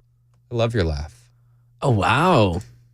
Yeah. I mean, they have like a big 3-seater couch and they're sharing one cushion. What's funny is there's one picture of her like a cushion back. Barrymore moved up during this interview. Because there's another picture of her like right next to her. I'm going to go out on a limb. I think Drew Barrymore's show is worse than The View. Whoa. Yep. Hot takes. That's a high bar. Yeah. Whoa. I know. But the left, this is what the left does. They handle media narratives so well. In fact, on CNN, Bill Barr was on CNN over the weekend, and they brought up the Trump post. When Bill Barr endorsed Donald Trump for president, Trump put out a comment on Truth Social, and he's like, the slow, overweight, lethargic Bill Barr has endorsed me, and I'll take lethargic out of the names as a sign of respect. So they brought that up to Bill Barr on CNN. He responded in response to you saying you'd vote for the Republican ticket. Wow, former AG Bill Barr, who let a lot of great people down by not investigating voter fraud in our country, has just endorsed me for president despite the fact that I called him weak, slow-moving, lethargic, gutless, and lazy. Based on the fact that I greatly appreciate his wholehearted endorsement, I am removing the word lethargic from my statement. Thank you, Bill. Yeah. It's classic Trump. Classic Trump, he says. Doesn't bother him at all. And he gets pressed. He gets pressed about why he would be voting for Trump. They give him a laundry list of Orange Man bad reasons from the host. And he says, yeah, I'm still voting Trump. So just to be clear, you're voting for someone who you believe tried to subvert the peaceful transfer of power, that can't even achieve his own policies, that lied about the election even after his attorney general told him that the election wasn't stolen. And as the former chief law enforcement in this country, you're going to vote for someone who is facing 88 criminal counts. Well, look, the 88 criminal counts, a lot of those are, and I've said... Even if 10 of them are accurate. The answer to the question is yes. I'm supporting the Republican ticket. But can you say that you're voting for Donald Trump? Because you're not saying his name. You just say you're supporting the Republican ticket. I've said as between Biden and Trump, I will vote for Trump. Yeah, Orange Man bad. We get all the reasons. We're still voting Trump, says Bill Barr. And Americans feel that way as well. And they do these kind of things where they try to humanize Biden. They put him on Stern. It didn't really work. Failed. They had the White House Correspondents' Dinner over the weekend. That was also a fail. The White House Correspondents' Dinner was just a train wreck, and it started outside before the White House Correspondents' Dinner. There were tons of protesters outside the White House Correspondents' Dinner. They were doing mock IDF execution of Palestinians outside the White House Correspondents' Dinner. These people were chanting "Shame on you!" Very, very unhappy Saturday. The pro-Palestinian activists as they descended upon the White House to disrupt the Correspondents' Dinner. They targeted journalists. They mocked their coverage of the Israel-Hamas wars, and people don't like Joe Biden. So that happened before the Correspondents' Dinner. Inside the Correspondents' Dinner, we were there were some good jokes. There were some good jokes.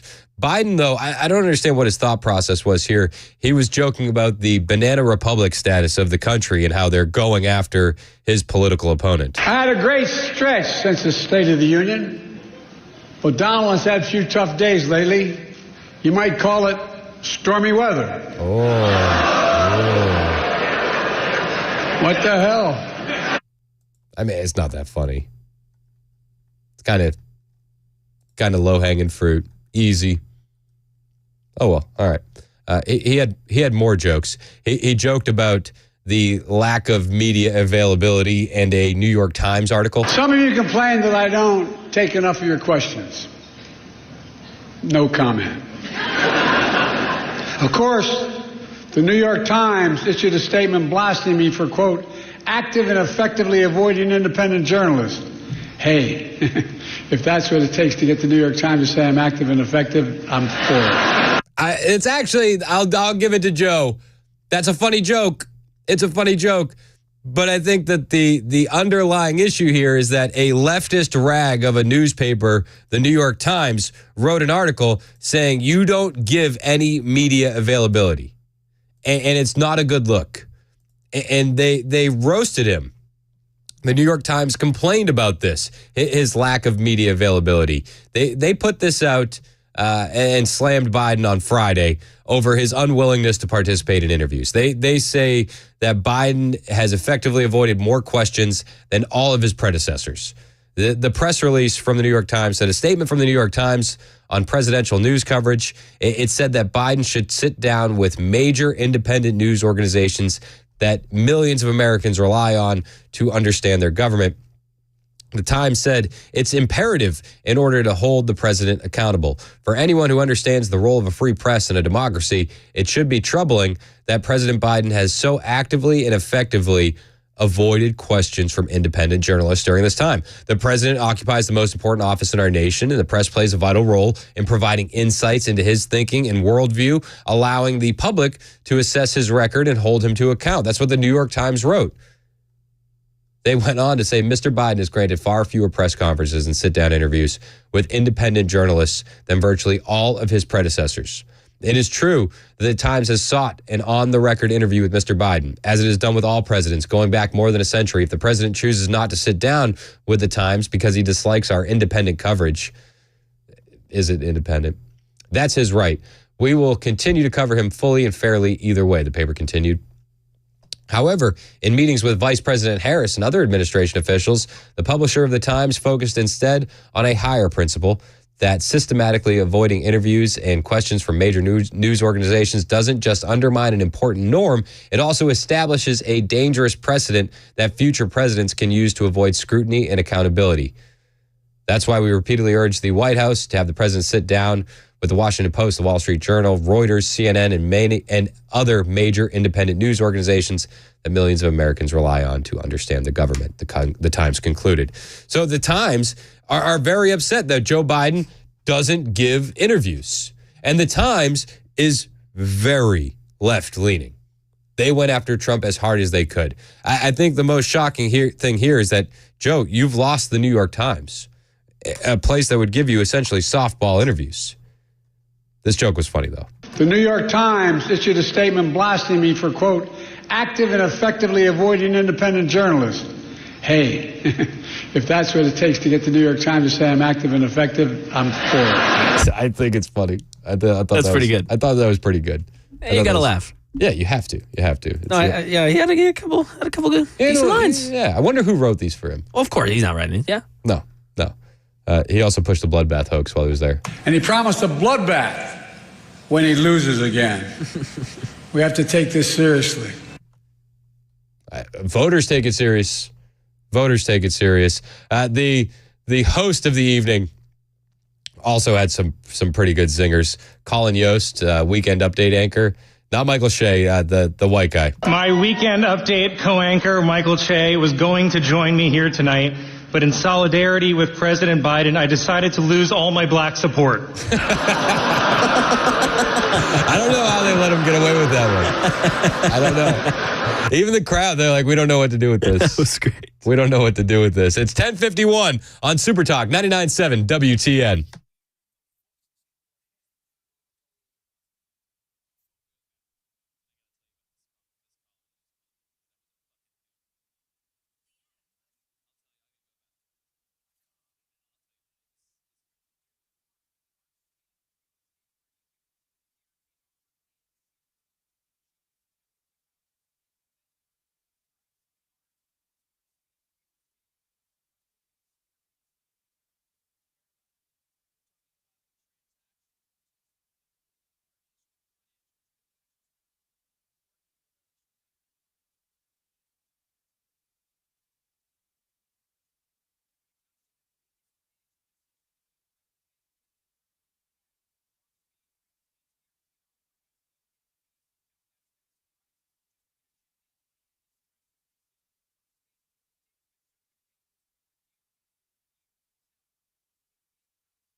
All right, got a brand new crash to tell you about. Actually, it's not a crash. It's just a pothole repair, and it is 24 eastbound right there at the Antioch Pike overpass. The right two lanes are blocked, so stay to the left to get by as fast as possible. Israel's ceasefire offer to Hamas. This story and more coming up at 11 on Super Talk 99.7 WTN. Thank you, Ken Weaver. It's 10:59. About 10:59 on Super Talk 99.7 WTN. You had a phone call. Somebody was upset that I brought up an OnlyFans model. Said to change the station. Why? It's not doesn't line up with Christian values. We shouldn't be talking about it. But I think it's important to point out that the Biden administration, they're paying people with large social media followings like OnlyFans models to embed political propaganda into their content and not disclose it. She said before she graduated college, she had Planned Parenthood and the Biden administration paying her for ads. You know, sustainably. So you were getting, the Biden administration was buying ads from you? Yeah, I was doing full-on political propaganda. Full-on political propaganda. They said, you got to tell everybody how you feel represented with Ketanji Brown Jackson. You have to. And she was like, Wow. She took the check, though. And there's many other influencers just like her out there that are being paid by this administration to push a political narrative and not tell you about it. Be careful who you follow. It's 11 o'clock on Super Talk 99.7 WTN.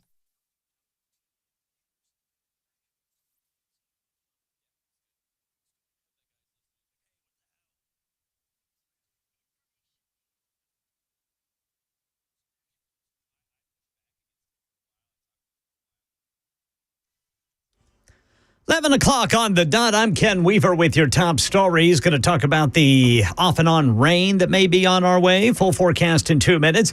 Negotiators meeting today in Cairo to try and work out a ceasefire deal between Israel and Hamas. Israel's foreign minister has said his country would delay a planned offensive in the city of Rafah in exchange for the release of at least some of the hostages held since last October's attack. So now it's up to Hamas, which started the war by murdering thousands of innocent Israelis and taking hundreds of them hostage on October 7th. Meanwhile, police arresting hundreds of demonstrators at these pro-Hamas Palestinian rallies on campuses, including dozens at Ohio State University in Columbus, where Alex Prochet has the latest. Tomorrow is the last day of final exams, so the academic year is winding down here. But the end of last week was pretty raucous, specifically here in what they call the Oval. Several hundred protesters came out Thursday night into Friday morning. They were urged by state troopers and university police to disperse. That didn't happen. We actually did have several arrests, at least 35. And we are still waiting for an official cause of death to one of the runners during the St. Jude's Rock and Roll Running Series on Saturday. Channel 4 says that runner's confirmed to be a 25-year-old man who worked as a chef in Nashville. Last name of Fetchy. The last place he worked was the Joseph Hotel in Nashville until January. Nearly 4 hours into the race, police received a medical call from the Shelby Park area about an unresponsive 25-year-old man who later died at the hospital. And over at Vanderbilt University Medical Center, Channel 4 says a nurse claims a man groped her and said inappropriate things to her in a waiting room. The arrest affidavit says the suspect, Justin Brooks, admitted to everything except kissing the nurse's forehead or touching her stomach. That's the latest news. Weather is next. I'm Ken Weaver, WTN News. Hey, it's Chris Hand from my friends at Glock Store. I hope that you have this date down on your calendar already. If not, do it now. June 1st, Glock Store's open house, 10 a.m. to 2 p.m. We're all going to be there. Myself, Dan, Matt, the entire crew, and you need to be there as well. It's their 4th annual open house, and where else are you going to be able to go where you're going to be able to win up to $10,000 worth of incredible prizes? And these prizes are awesome. Red Dot Optics, weapon lights with lasers from Nightstick, pistol and rifle bags. The raffle list just keeps growing and growing. The Nightstick low light, no light competition is back by popular demand. There's going to be hourly prizes for the top score. That's going to be one that's going to be fun to watch, even if you're not competing. The Fast and Accurate competition is back as well, with the top shooter winning a Glock 19, all dressed up to show Tennessee pride. And if you're not up to the task of winning some of these competitions, that's okay. Like, you're not there yet. You will be after you train with the Glock store for a while, but just come to the Glock store open house and enter to win a Glock store customized Glock worth $2,000. You only need to be there to enter. You don't have to be there to win. They'll give you a call. And did I mention myself, Murphy, Mandis, we're all going to be there hanging out. That's Saturday, June 1st, 10 to 2 at the one and only Glock store, minutes from the airport, worth the drive from anywhere, especially on June 1st.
Super Talk 99.7 WTN. My name is Chris Hand. 615-737-9986 is the phone number, and also the number for the text line, the Members Nutrition Super Text line. You can send your messages there. Anthony hit us up on the Members Nutrition text line. He's the big 28 today, so happy birthday to Anthony. Yes, happy birthday. Yep. Let's go, big dog. That's awesome, man. Yeah, happy birthday, Anthony. Anthony texts in all the time. Yep, we love Anthony. Yeah, we're not going to make birthday shout-outs a regular thing. No, don't expect that. No. Anecdotally speaking. All right, so I did want to cover some of these college protests. The protests over the weekend were fun. Jill Stein got arrested. We covered that earlier. The protests. Did you hear what the experts are blaming the protests for? No. Give me a guess. Oh, what do they blame?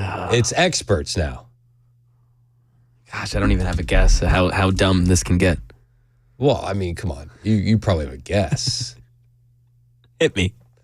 Experts claim COVID lockdowns are to blame for the nationwide Gaza camp protests.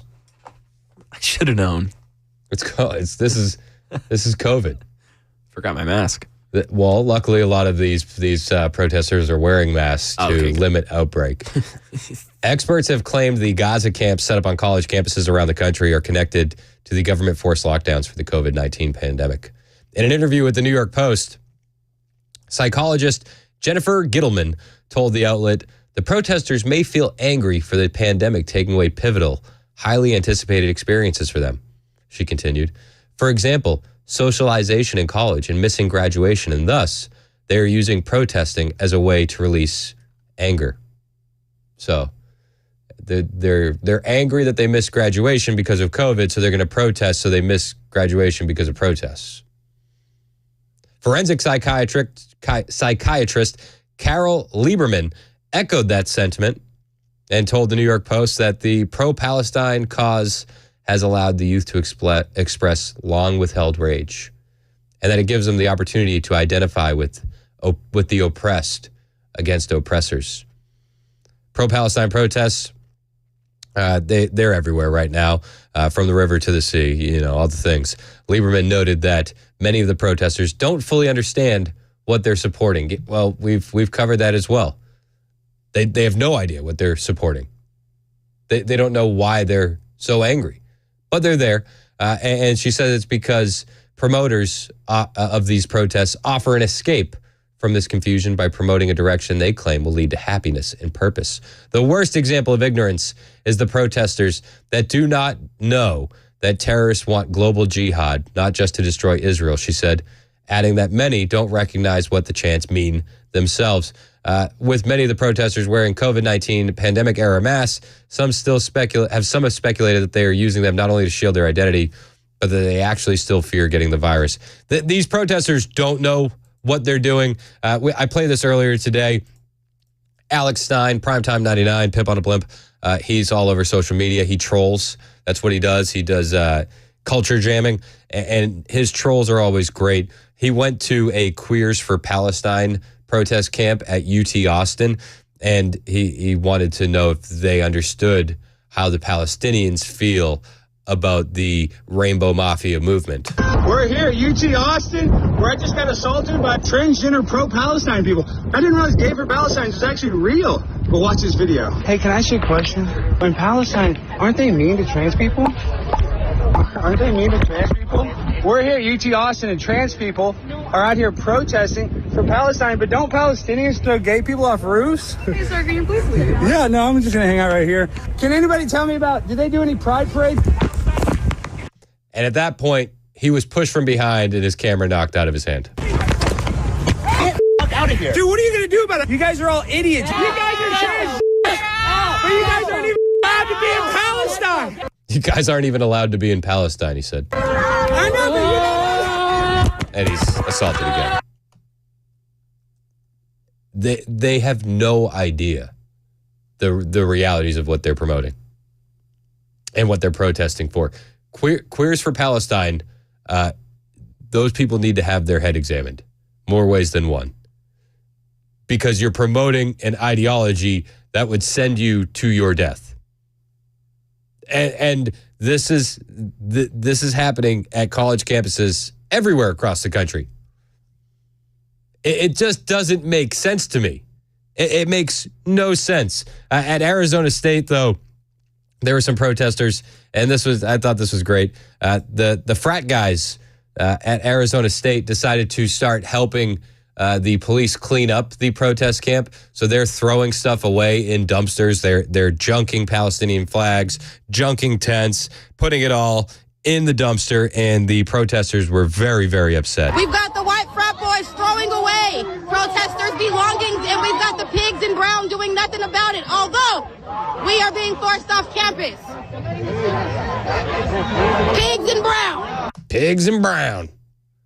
That's what she says. I thought the frat guys were awesome, personally. Kevin in Nashville. What's up, Kevin? You're on Super Talk. Hey, Chris. Here's the thing, though. The left is not listening to what the Palestinians say they want. Why don't they listen to what they actually say they want? They don't necessarily have to be in Hamas, but these are the same people. They're still chanting from the river to the sea. Mm-hmm. They don't ask which river, which is the Jordan River, to the Mediterranean Sea, which means they want the extermination of Israel. So they're not listening to what these people actually are saying. They don't have to necessarily be in Hamas to carry out the attacks, but they certainly do support it. Now, it's easy for all these protesters and people like Dick Durbin and Tim Kaine to sit there and say these crazy things like, well, we ought to have a civil debate. It's easy to say that when you don't have a murderer living next door to you. Yeah. And one that has already vowed and had demonstrated for decades, I want you dead. No, and these dummies keep saying the same thing. I hear you, Kevin. They have no idea what they're actually protesting for. No idea. No, and just like you said, these gays for Palestine and all of that stuff, take yourself over there and see what happens to you. You won't last long. You'll be done before the sun goes down. Yeah, 100%. 100%. So the whole thing is crazy, but they're not listening to what these people say that they actually want. No. So there's no negotiating with them, and you're not going to reason with them. So you're going to have to oblige them like the IDF is and toast them right up. Yeah, unfortunately, that's the case. I just wish we would stay out of it as Americans and as American political machine. Like, stay out of it. Let Israel handle what it needs to handle. We have no business involved in this. And then for college kids to be protesting a war, thousands of miles away that they know nothing about is just ridiculous. It's insane. But they still don't look at the history of this whole area, and then even more recent history. Once again, I've said it before, if you go back to the late 60s, early 70s, when Lebanon and Jordan learned their lesson and let them in, that's why when this stuff first started, immediately Lebanon and Jordan, and then with Egypt and Saudi Arabia, they're the first ones to chirp up and say, we don't want them. Yep. And what Lebanon and Jordan said was they are ungovernable.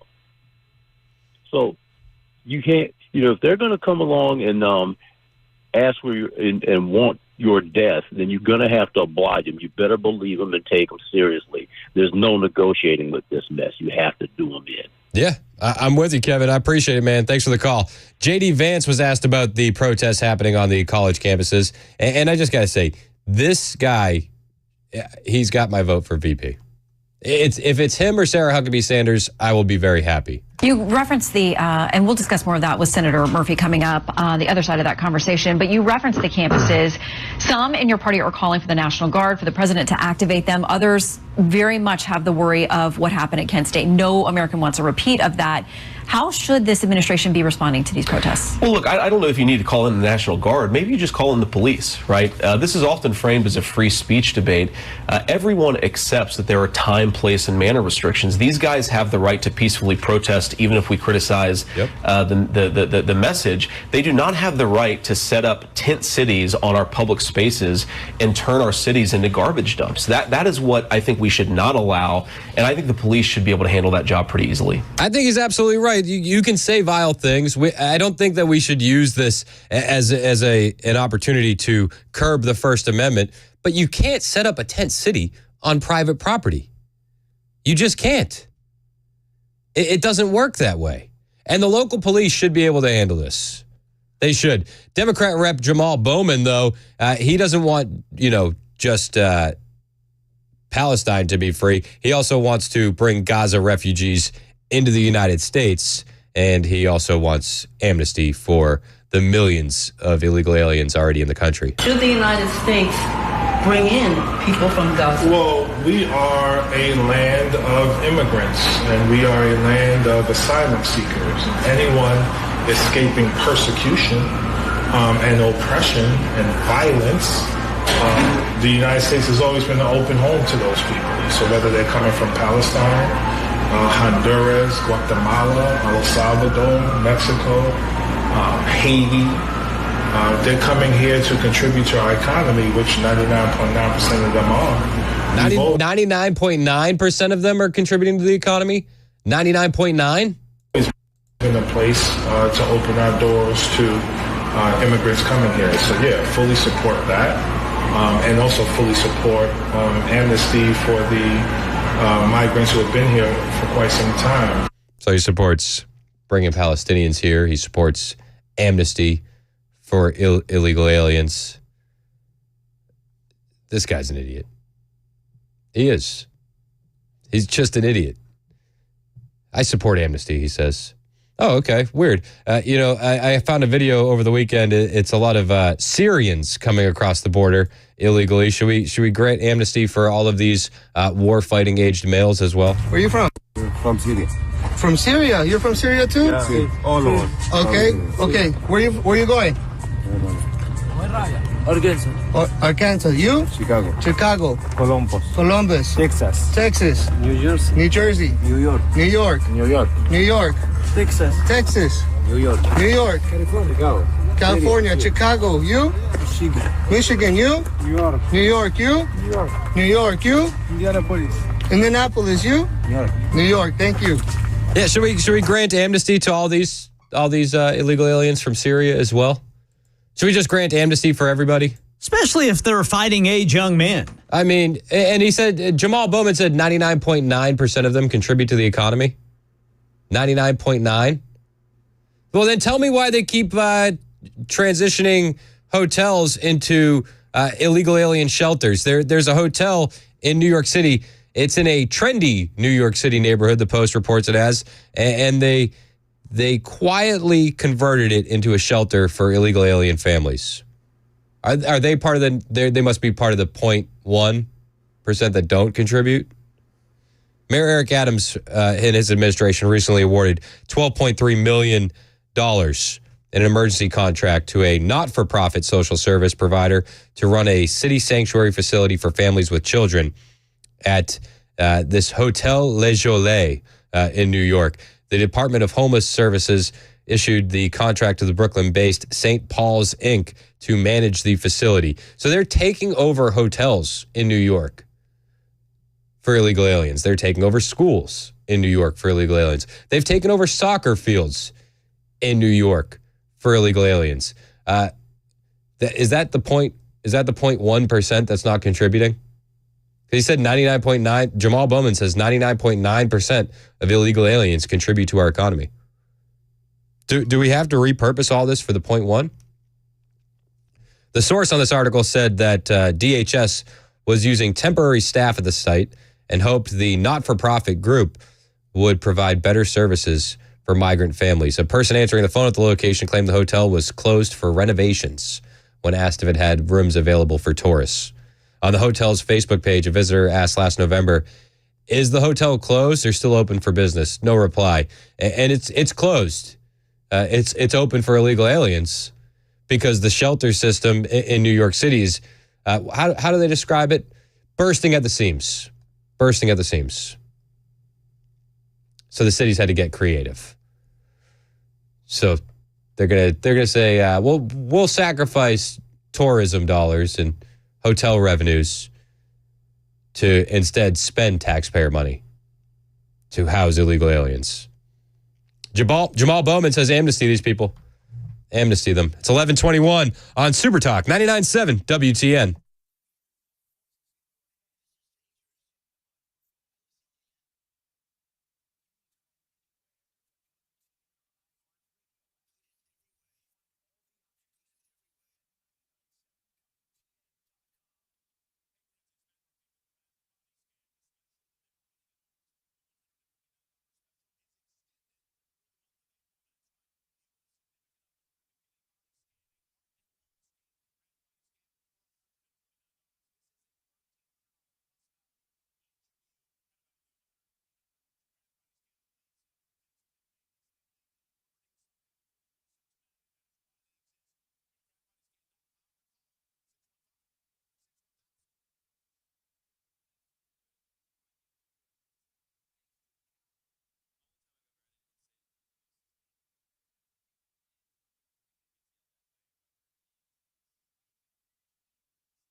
Well, that pothole patching has 24 eastbound backed up from Harding Place all the way back to 40 at Fessler's Lane.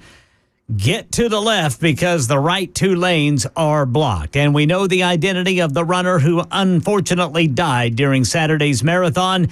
Israel makes a ceasefire offer to Hamas. Midday Money News, all that at 11:30 on Super Talk 99.7 WTN. Thank you, Ken Weaver. It is Super Talk 99.7 WTN. Democrat Rep Jamal Bowman, the guy that pulled the fire alarm. Fire alarm Jamal. He says he fully supports resettling Gaza refugees in the United States. He also supports amnesty for the millions of illegal aliens, unvetted illegal aliens that are already in the country. Says 99.9% of them contribute to the economy. 99.9. Ed, you're next on Super Talk. What's up, Ed? Hey, man, I think you're looking at the number all wrong. The good news is that if 99.9% of them are contributing to the economy, that means we can track 99.9% of them, and we can then assimilate them and get them to become citizens. I think that's a great thing. Oh, that sounds awesome, doesn't it? The problem is that we can't track 99.9% of them. I don't think we can track 0.1% of them. Bingo. That's what's just so ludicrous about the whole thing. There's no way that you can know that number. You can't say that any of them are contributing legally to the system, to the economy, because there's no trace of any of them. Yep. I'm with you, Ed. I appreciate the call, man. You're absolutely right. I got a text here from 5536 on the Members Nutrition text line. It goes, I mean, if they're buying a burger, technically they're contributing. Technically, yes. Dave, our favorite Hebrew, is on the line. Dave, you're next on Super Talk. What's up, man? What's going on, guys? How are y'all? Good. How are you, sir?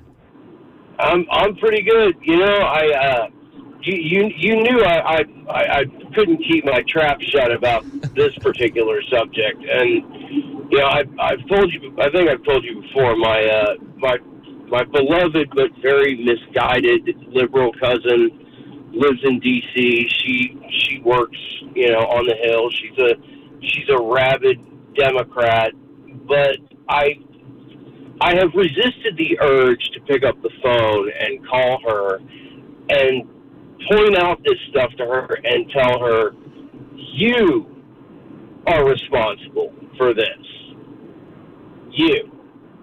You call yourself a Jew, but yet you value your politics more than your country, more than your fealty to God, more than your responsibility to the Constitution. And this is what you have brought about. And any Jew who votes left wing, you're responsible for this. And you're a joke. Yep. You ought to be ashamed of yourself. When are you going to make that phone call, Dave? You know what? A long time ago, I swore to my cousin that I love her more than politics, and it's tough. I don't think I'm going to do it just because, again, I'm an only child, so I don't have any siblings. So I value my relationship with my cousins, but I got to tell you, it's super tough. And you know, whose head I really want to get into is her parents, because I know that the old school Jewish Democrats, you know, people my parents' age, her parents' age, they've got to be looking at this, scratching their head, going, "This isn't what we got into this for." Mm-hmm. They've got to be. And you know, I am utterly befuddled by it. You know, like, are you happy that a Jewish girl got her eyeball stabbed out at Columbia by some of these people? You know, like, or are you going to sit there and equivocate and tell me that, well, those are just a few bad rotten apples, while in the same breath telling me that everybody who supports Donald Trump is a racist. Yep, exactly. Get the hell out of here. I'm with you, Dave. I totally get it, man. And I also get why you're not going to make that phone call to your cousin. I get that as well. Hey, all right, guys. Appreciate the call, man. All right, later. It's 11:30 on Super Talk 99.7 WTN.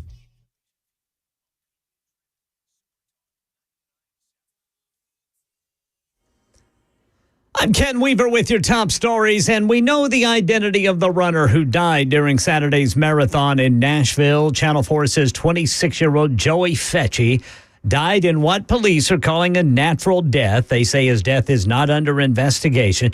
Channel 4 says Fecci worked as a chief at the Joseph Hotel in Nashville until January. Negotiators are meeting today in Cairo to try to work out a ceasefire deal between Israel and Hamas. Israel willing to delay a planned offensive in the city of Rafah in exchange for the release of at least some of the hostages held since Hamas murdered innocent Israelis and took hundreds hostage on October 7th. Midday Money News, here's Jim Ryan. Stocks have opened the week higher. Going into the midday, the Dow Jones was up 88 points to 38,327. The S&P and NASDAQ composite had each gained about 0.25% since the opening of the trading day. That is the latest news. Weather is next. I'm Ken Weaver, WTN News. Hey, it's Chris Hand from my friends at Busy Bee Plumbing, Heating, and Cooling. You hear me telling you all the time. It's that time of year. Get your annual maintenance done. I preach it. I wasn't practicing it. I found myself having an issue with my upstairs AC, and when Joe Henry came from Busy Bee to check it out and take a look, he said, "You know what happened here? You got dirty coils." I was embarrassed. I was shocked. I felt shame. And he said, had you called us when we sent you the text message to do the annual maintenance, we wouldn't be having this conversation. And I knew that was true. And I reconciled that, and we got the coils cleaned. And now my upstairs AC is cranking once again. But if you aren't getting your systems annually maintained, you are doing just what I did. You're waiting for a problem to pop up this time of year.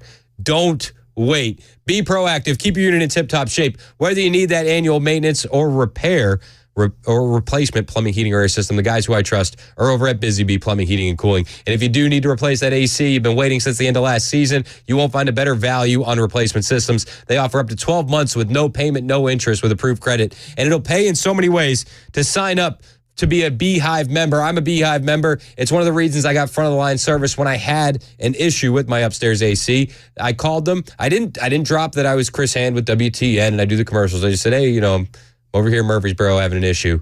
They were there in less than an hour because I'm a Beehive member. Being a Beehive member will also get you the annual maintenance on your plumbing, heating, and air systems from Busy Bee. It gets you no overtime charges 24/7 and 10% off all repairs. Plus, Busy Bee will always come see you on Saturday. They have those convenient availability hours for your maintenance calls, so you'll never be stuck waiting all weekend long. Busy Bee, your RuPro partner for satisfaction guaranteed. Call Busy Bee Plumbing, Heating, and Cooling, 615-775-7833. That's 615-775-7833. Online at busybeehvac.com.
11:37 on Super Talk 99.7 WTN. My name is Chris Hand. We were talking about the college protests, the Palestinians, the pro-Palestinian crowd. Did you hear that USC, their school president, decided to cancel finals and join the protest camp? Our USC professor, not the president. Sorry. I don't want to get messed up. A professor. The professor canceled. A leftist professor at the University of Southern California. I probably didn't have to preface it with leftist. I probably could have just left it at professor. Yeah, we're good. We get it. Yeah. Enough said. I feel like professor is like enough explanation. She canceled her final exams and urged students to join the protests on campus, saying, "Hope to see you out there." What do you mean canceled final? Like she put on Facebook, "F it." This is what she did. This is what she did. This is. I swear to you. I'm looking at her Facebook post right now. Sarah Rebecca Kessler, Professor Kessler. She wrote, "F it. Hashtag Free Palestine.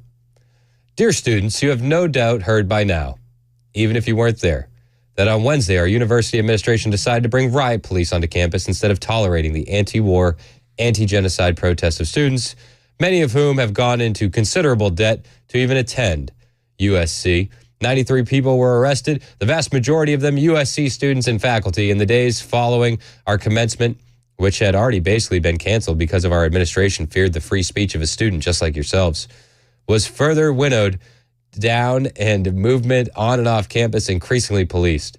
This isn't the kind of university I want to be a part of, and I can't imagine you like it much either.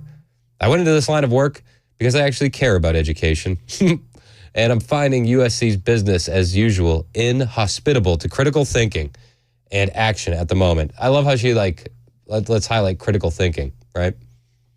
This is about critical thinking. How are we supposed to engage in the normal finals week behavior while our university administration is criminalizing its students merely for opposing war and mass death and protesting its draconian policies? How are you supposed to take exams with LAPD helicopters loudly circling overhead? Doesn't that happen all the time in LA? The helicopters overhead? Maybe not near to USC, but I feel like that happens all the time. She goes on to say, "I'm canceling the final project. You don't have to do it. Everyone will get a good grade. I told you from the start, I don't care about grades anyway." So that's interesting because just a couple sentences above that, she said USC's business as usual is inhospitable to critical thinking. And then she went on to say, "I'm canceling the final project. You don't have to do it. Everyone will get a good grade. I told you from the start I don't care about grades anyway." She said, "Please read as much as you can about what is happening on college campuses and in the world right now. If you wish, visit Founders Park on campus where students are collaborating with faculty to educate each other in an organic way that doesn't involve exams, grades, and GPAs. Please remember that education is actually about listening, learning, and working together, not about numbers or about what someone in a position of power whose immense salary is paid in part by your precious tuition dollars tells you and you can't do or say." Here's a link to more information. Solidarity and hope to see you out there, Sarah. So, no final exam. Wow. Project's canceled. You just know there are a few students who have no idea what's going on with the protests. Got that email, or like, sick. Sweet. This is awesome. Dope. Everybody's passing. I'll also love how she says, remember that education is not about what someone in a position of power tells you can and can't do or say. As she says, by the way, you can't do your final exam. We're going to protest. And I hope to see you out there. Remember, this is not what education's about. Exactly. Unbelievable. Let's go to Catherine in Hermitage. You're next on Super Talk. What's up, Catherine? How are you? I won't keep you long, but I couldn't help myself. when you started talking about Jamal and the 99 point, I thought, are we talking about toilet bowl cleaners?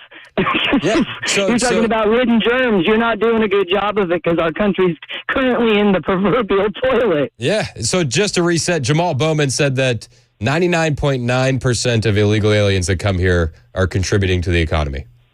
What a schmuck. Yep. Well, that's my thought. I thought, well, wow, I feel like we're talking about all of the cleaners out there that have to leave out that 0.1%, you know, and you're not cleaning anything. No, it's a joke. It's a joke. And he wants Gaza refugees to come here as well. Fully supports it. Awesome. Don't you love it? Well, currently my son is finishing AIT in Georgia and will be stationed in Alaska in just a couple of months. So very cool. Take that, Jamal. Love it. Thanks for the call, Catherine. You have a blessed day. You too. God bless. Let's go to Jeremy in Nashville. What's up, Jeremy? You're on Super Talk. Yo, Jeremy. You mean me? Yes. Oh, my bad. I was asleep. It's Chris, but my fault. Hey, so I was just wanting to shed some light on some things that I heard today, and they were talking about the Rainbow Group for Hamas and whatnot, or Palestine. Yep.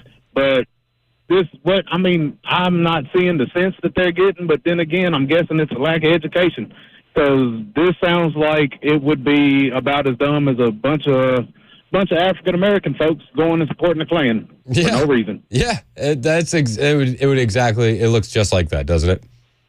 Yeah, it does. But, I mean, if they want to go over there and support that to get thrown off the roof, then by all means, let them go. It doesn't make any sense, but this is where we're at in this country. I don't think much of anything makes sense anymore, and I appreciate the call, Chris. Where can I ask you, Mac? I was wondering. Jeremy, Chris, you know. Not even in the like sometimes Mac will get a name wrong, and it's like I don't know. Give me something easy. I mean, it's like Max and it's Matt or something. You know what I mean? Yeah. But Chris and Jeremy's very different. Wide right on that one. Right. I think that is yeah. Sorry, Jeremy. I mean, Chris. Sorry, Chris. Wide right. Yeah, my fault. He does pretty good, our buddy here, Mac. I try. I'm going to have a couple misses. To be fair, you were answering a lot of phone calls today. Hey, did you hear the new Afro Man remix? No. You didn't? No. Oh my gosh. So this got released over the weekend. Okay. You know Afro Man? Yeah. The 'Cause I Got High song? Yeah.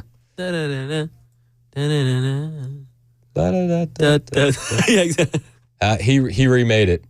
Oh, okay. It's currently like the last I checked, it's in the 30s on the iTunes hip hop chart. Okay. Okay. You ready? You ready for this? Ready. It's just a taste. I only have like 30 seconds of the song. All right, let's do it. Because I want you to go buy it on iTunes. Do people still buy songs on iTunes? Yeah.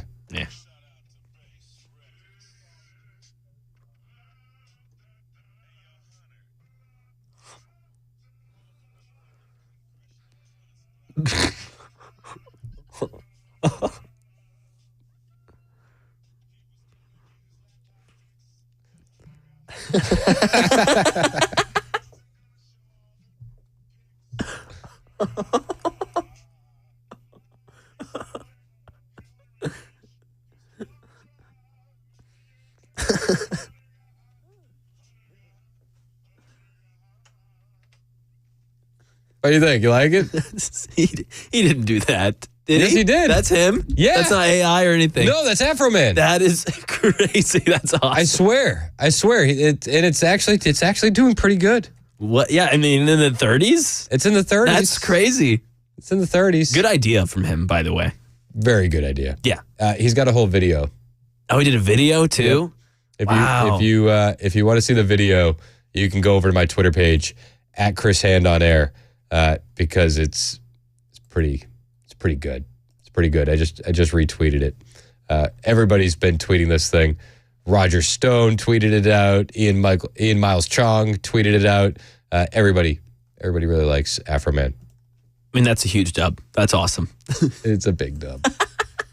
And he's got a guy in the car that looks like Joe Biden, but is more hip hop.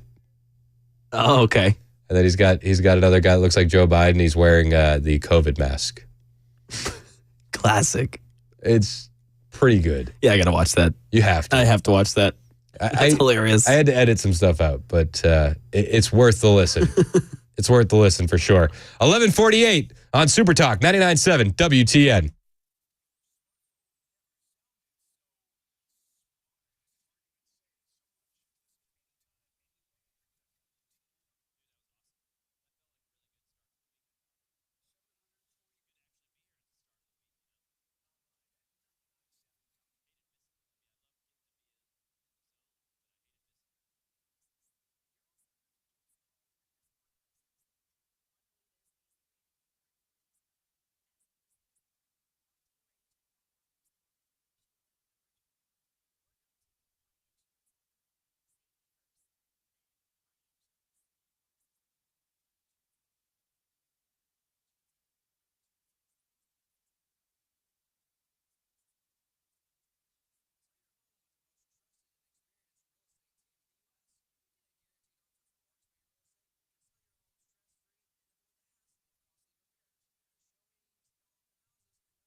11:54 on Super Talk 99.7 WTN. Me and Murphy were just going over... what's going on with this camera? Yeah, the weekend just... The hell happens in here in the morning? Hey, Chris. Hey, sorry I interrupted you. I apologize. Yeah, I was just saying something. Yeah, my bad. My bad. I'm all excited. We were just going through a list of reasons why Murphy would shoot a dog. Short list, I imagine. It's a lot longer than you would think. I mean, there's a lot of reasons to shoot a dog. I didn't read any of them in Kristi Noem's book. I want to thank you. Before we get away from it, I know we're always limited on time. We could spend an hour in these conversations, but I want to thank you for something. What did I do? So, a little backstory. You all dayers, we'll call you, probably remember that last week we had a little event here at the station where the big boss was in town, right? Yeah. And so everybody was around, right? Oh, yeah. And there was going to be instead of a gang of 4 amigos, it was like a gang of 28 amigos that was coming. Every amigo. Every amigo was here. And they sent out the Amigos Assemble call. That's right. There was the thing on the roof with the light, with the big A. So for the longest time, I thought that stood for another word that ended in whole, but apparently it stands for amigos. It does. And I was late because of traffic, because there was a wreck. And I remember Mr. Brian Wilson saying something about professionalism. Yeah. You remember that? I do. And so I want to thank you, because you demonstrated today that these things can happen to anyone. I was so close to making it on time today. I can't believe 24 hasn't bitten you before now. For real, honestly. I assume, I don't know, I'm sure you guys may have talked about this. I assume you leave home at 5:30 in the morning. I just assume. I leave at the same time every day. But this is the thing that bugs me about 24. It's like in Boston, when I lived there and I grew up, I had a 45-minute ride to work with no traffic. Mm-hmm. I knew if 5:30 hit and I hadn't been in my car already, that 45 minutes is an hour and a half. Consistently. Like, that's the line in the sand. But you can plan for consistently bad. Right. That's what annoys so many people about Nashville traffic. And what I tell people, the people that live in Nashville, I say this, they get it. The people that don't. That Nashville traffic is bad, or rather, Nashville traffic is fine until it's not. Yeah. And like Atlanta traffic is never good. And you know that, and you can figure it out. Yep. I lived in Birmingham for almost 20 years. Birmingham traffic, relatively speaking, is a breeze. But Nashville traffic is fine, and when it's not, everything goes to hell, and there's no way out. Yeah. Virtually no way out. So I thought I was going to see some road rage this morning. Did you? There was a guy coming up the breakdown lane. He was like, everybody's moving into the breakdown lane to get around this big accident that has 3 lanes blocked. And one guy's like, I'm getting the jump on y'all. And then somebody else blocked him and said, you're not getting the jump on me. I had a guy when I was late last week in a little like Miata brake check me going 50 miles an hour. Oh. And I almost destroyed him. And I'm like, what are you thinking? What's going on in your head? I mean, no, I'm talking about slam on brakes. I had to slam on brakes. But to avoid hitting him. You have a massive truck. I have a massive truck. I'm just going to run. You would go over. It would boom.